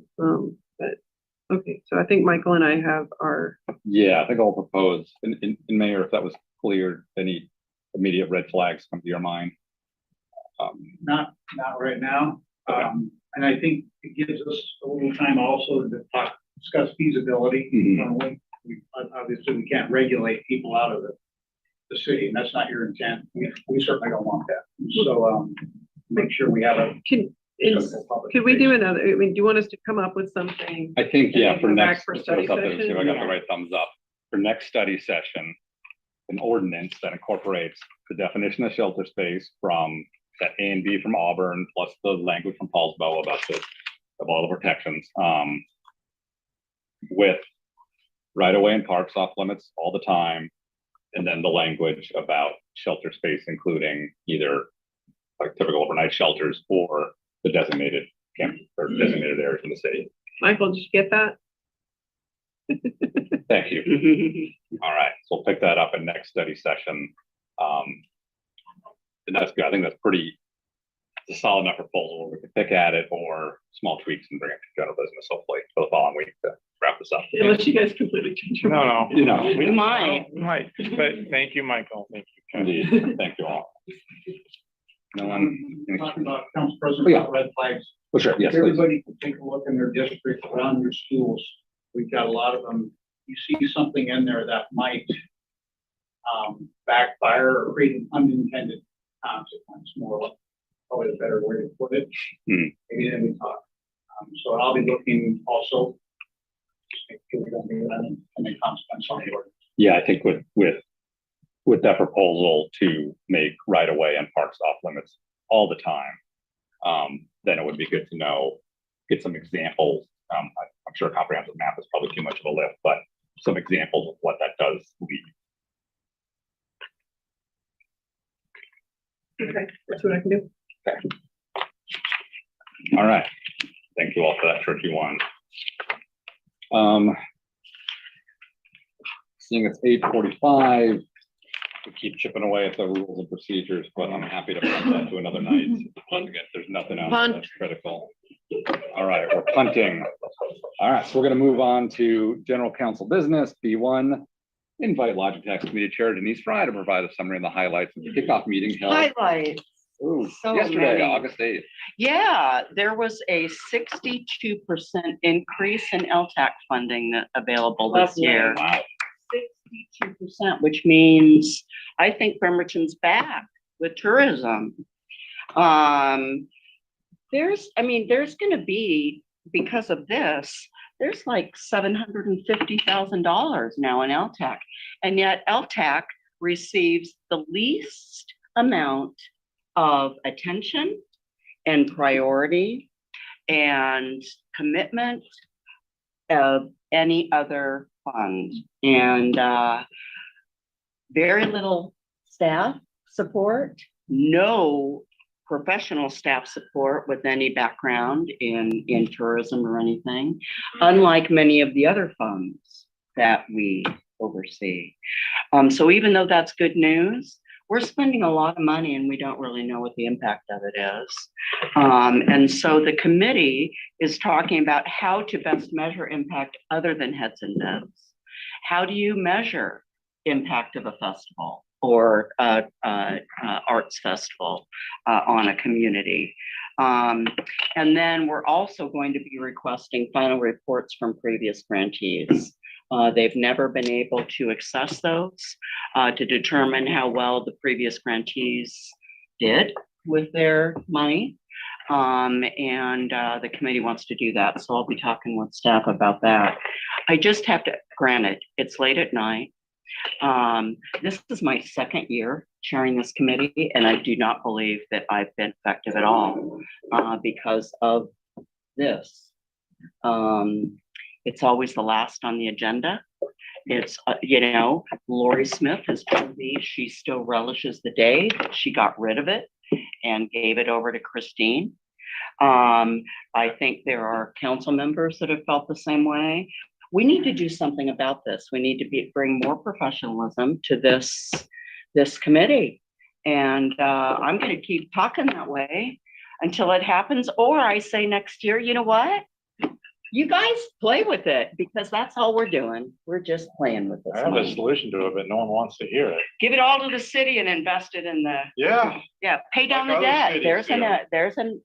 Well, I think all that should be on the table, Eric, and I'd like to see some professional analysis of, and I don't mean from a CPA, I don't mean from an audit where we know we're doing things in compliance with the law. I mean, let's start measuring the real impact of these dollars and how they should be invested to really make an impact in Bremerton, recognizing the community impact of getting together and all of that. There are methodologies out there, and darn it, we're gonna do this. Can we'll give you a little more constructive. Yeah. Okay, we're not doing the hand raising thing All anymore. right, was that the end of the briefing? Yes. All right. More money. So questions and comments. Let's start with Eric and then Michael. Okay, so constructive criticism or suggestions. Yeah. So I haven't reviewed the RCW lately, but I believe the criteria is in effect heads and bids. That was the intent, was to use that proceeds, whatever the hotel motel tax, I believe it's 4%. Well, there's a simple ROI you can do on that, right? As far as figuring out how much revenue, if you give an organization $10,000, if you want to break even, there should be X amount of heads and bids based on that. And these organizations are supposed to be collecting information about how many overnight stays and whatnot. So you can do that calculation on that. These organizations, the vast majority of them do not have the capacity or any understanding of how to do that. Well, you make it a criteria, you get no money, and then real soon you'll figure out I better get the capacity. Provide us an impact. Well, but then I hear from people who say we should start up new events, and and that's great too. I keep getting the perception that this is like event planning in nonprofits. Everybody loves to put their fingers in it and weigh in about what their favorite festivals are, but they never really talk about what the impact of this program is on the community. And we've got to start doing that. This isn't just throwing parties. This is a major investment that the city is making in its tourism industry. And we're making a lot of small grants, and then we're doing stuff with the conference center. And the question I would have, and I know we don't want to get into a big discussion here, but we should have a separate study session set for this. We could have it fifth Wednesdays for all I care, and I would attend. But I didn't say that right. There would not be quorum. But we could have this discussion and decide which direction should the city go, because maybe if the city came up with, hey, we'd use the money for, I believe the mayor wants to use it for his soccer field extension, and he gives us the analysis. They have a business plan. We could go over that business plan during the study session. And if we decided this would have a bigger return on investment in getting heads and bids, then we'd have clear direction on which way to go. Yeah. And I know that upsets some people on council. I get it. But it's a very emotional fund. Because they have to ties with other community things. And yeah, I get that. But there's whatever is in the best interest of the city in that money. Go to Anna. Sorry, then Michael. It's okay. Yeah. Yes. Okay. One of the definitions that came up in the past month was what kind of tourism makes people want to live in Bremerton. So if you have that as a criterion, that's an actual value that you can assess, and there are methodologies to assess it. Sorry. Would you be able to find a consultant who would be able to put that methodology into play? Well, I've proposed that a number of times. There's a lot of pushback. There's some pushback. Both the current makeup of our LTAC committee, because we allow it to happen, is that the two members, there's 5 members, myself included, 2 are hoteliers, fabulous expertise. 2 are current grantees. This is the state law. This is the way the law is. We can't do anything about this. They don't allow it in county. We done on They don't I was allow just it gonna in say, county. wow. Yeah. Yeah. It's a huge conflict of interest. It leads to very small-minded thinking. Oh, I want to keep my $5,000 award. And I'm about ready to rip my hair out. Yes, we could get for $12,000 around there, $10,000-$12,000, someone with actual expertise in this area to come in, do some interviews, do some analysis of the data that we collected for our 2019 audit. It's already there. And make some recommendations to council. Here's, if you want to go this way, this is, if you want to go this way, you could do this. But based on my expertise, meaning this guru of tourism, this would be my recommendation. We usually get that from administration on stuff like this. We don't happen to have that kind of expertise within our administration. We don't have a tourism board or Can I ask anything a like quick that. follow-up? Yeah, and then Real quick follow-up. Sorry, Michael. Council has to approve LTAC's recommendation, has final. Okay, that's it. Yes. That's good. Thank you. Definitely. So, so we do need to give some time to this because typically we give some direction to the committee as maybe what council considers priorities. And we had kind of crafted some before COVID. We changed them in COVID and we're kind of out, but we need to give some, especially now that there's more funds available. The things that we have talked about is, doing things to pay down debt. We've talked about doing newer events, right? Instead of just giving the money to the same, events. And one of the things was even some sort of limit. So the funds you get from us can't be more than 25% of the budget of this whole thing or the whole organization. So, something there so that we're just not, some folks are using the money and are they fundraising with it? And are they coming out with extra money to do other things with? Like, to be honest, Blackberry Festival gives out scholarship money. So like, it's just a weird thing because that is like a gift of public funds because because they don't need the money to operate the thing for tourism. Anyways, and one of the things that I like too is that there'd be almost like a bell curve to funding. So maybe you're new, you start out, maybe you grow to a point, and then you need to start working on being more sustainable, not just kind of continuing up, or to infinity and beyond. And there's a distinction between events and organizations that provide tourism promotion all year long. And those are 2 different entities and people get them confused and they see the $50,000 to a tourism marketing organization that works all year. And they say, wait a minute, why are you giving all that money there? Well, we get $40,000 or $30,000 to the state engineering fair. If I could mention on your comment about active board members serving, Bainbridge doesn't allow it.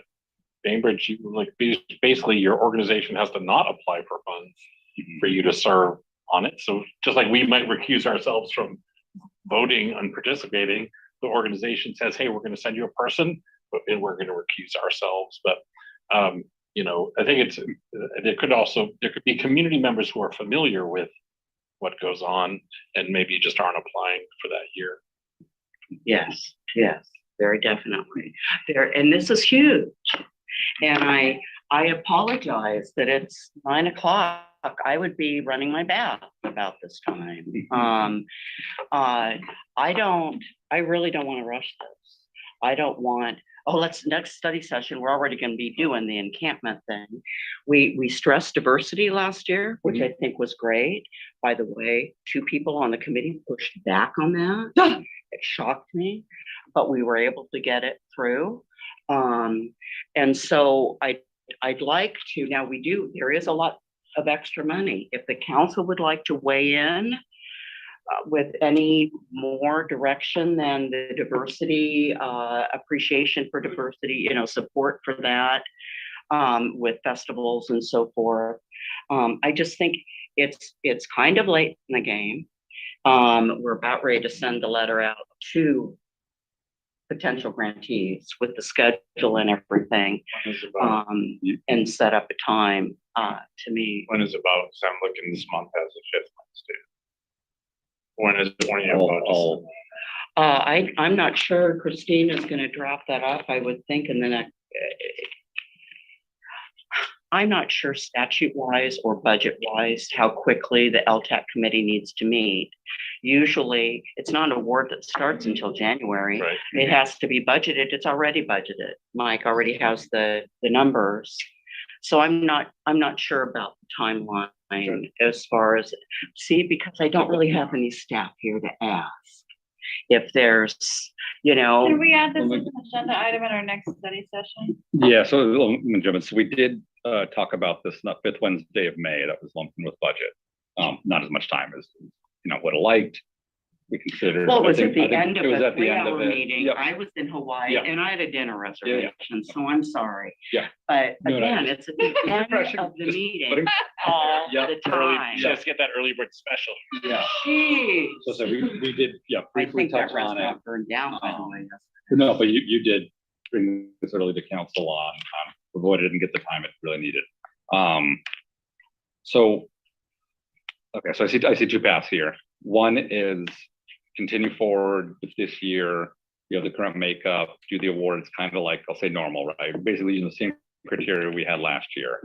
And as part of that process, that group could recommend, hey, for next year, the council should consider doing this or hire a consultant or, setting aside money. The other option is we do jump in right away now and try and establish all new criteria for this year. I say for this year, of course, means 2024's funding. Whereas the first thing I said wouldn't take effect until 2025. I will say that I do believe that we might have the votes in LTAC to get a consultant hired out of this year's pot of money, mainly because there's more money in the pond. There's a next study session, aside from camping, the last time I looked, there wasn't a whole lot on scheduled yet. So if I could bring a proposal to council for just like a short scope of work and an estimate cost. Yes. And then be thinking about any other types of recommendations you'd like to make, and we can squeak it in. I think we can squeak it in because I don't think there's any budget. Yeah. But Eric brings up a good. He's not sure that you can spend lodging tax money. Yeah, you can, on the administration of the fund. I'd have to look specifically on whether hiring a consultant would count, but I mean, I can look at this. So I thought we already worked that out because it was Yeah. it was an action item on that 5th Wednesday of May. I've been There was a talking about specific this for a long proposal that time. was brought Been forward. doing a lot of research into it. I really want our agent, this 62% increase is because of people like Michael Goodnow. It's because all those people out there that are doing this tourism work without a lot of support.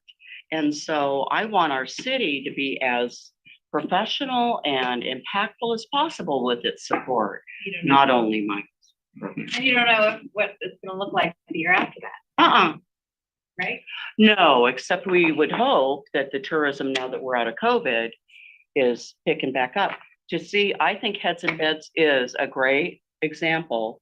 This is a 62% increase in LTAC funds in 1 year. That's incredible.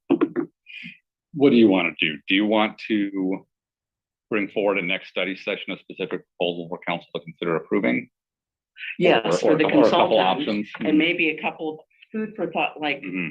areas like new events or whatever. And when we're fresh, and could we put it up? And I'll propose that. So let's have it, further up on the agenda? let's have it right from the start of the study. At the session. start of Don't study go there. session. For a study session next time. In the I'll meantime, bring good snacks. you can consult with Attorney Fennell and double back with Mike Riley. I'm not here at the next. Oh, sorry. Maybe you two could talk. I have time a speed, Yep. but let's do it You can more. give any We feedback. could kind of like, Yeah, to the review. we could draft a outline of something Yeah. that you guys could talk more about. See, this is another problem is that he really can't be allowed to, in discussions about LTAC because he has Well, a conflict. My of understanding, interest. both of us need to recuse because of our involvement with Right. individual organizations that apply, but not on the process as a whole. Okay. That's my understanding last year talking with Attorney Fennell. Just on the vote and the, I just had a stroke. because they have expertise Right. that could really be useful.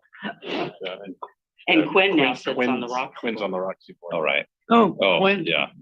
are we gonna have an ability to vote? So we have 3 out of 7. So you'd have 4. You'd have a 4. We'd have a quorum. Yeah. No one else get involved. Local organization. Can we please process all of this in 2 weeks? Yeah. Yeah. Okay. Thank you. Okay. So you meet with, and then I can optionally as well. So Yes. that won't break Yes. quorum. Yes. Bring it back to next. And local thank study you session. for- Yeah. Allowing me to getting vent a testy. little I bit. have a real Thank quick you. order, Okay. Go ahead. under 90 seconds. No, it's any other regional committee boards briefings. B2. I did have one I can make quick. People, be quiet. Thank you. B2. All right. Regional committee boards briefings. I'll just kick it off first.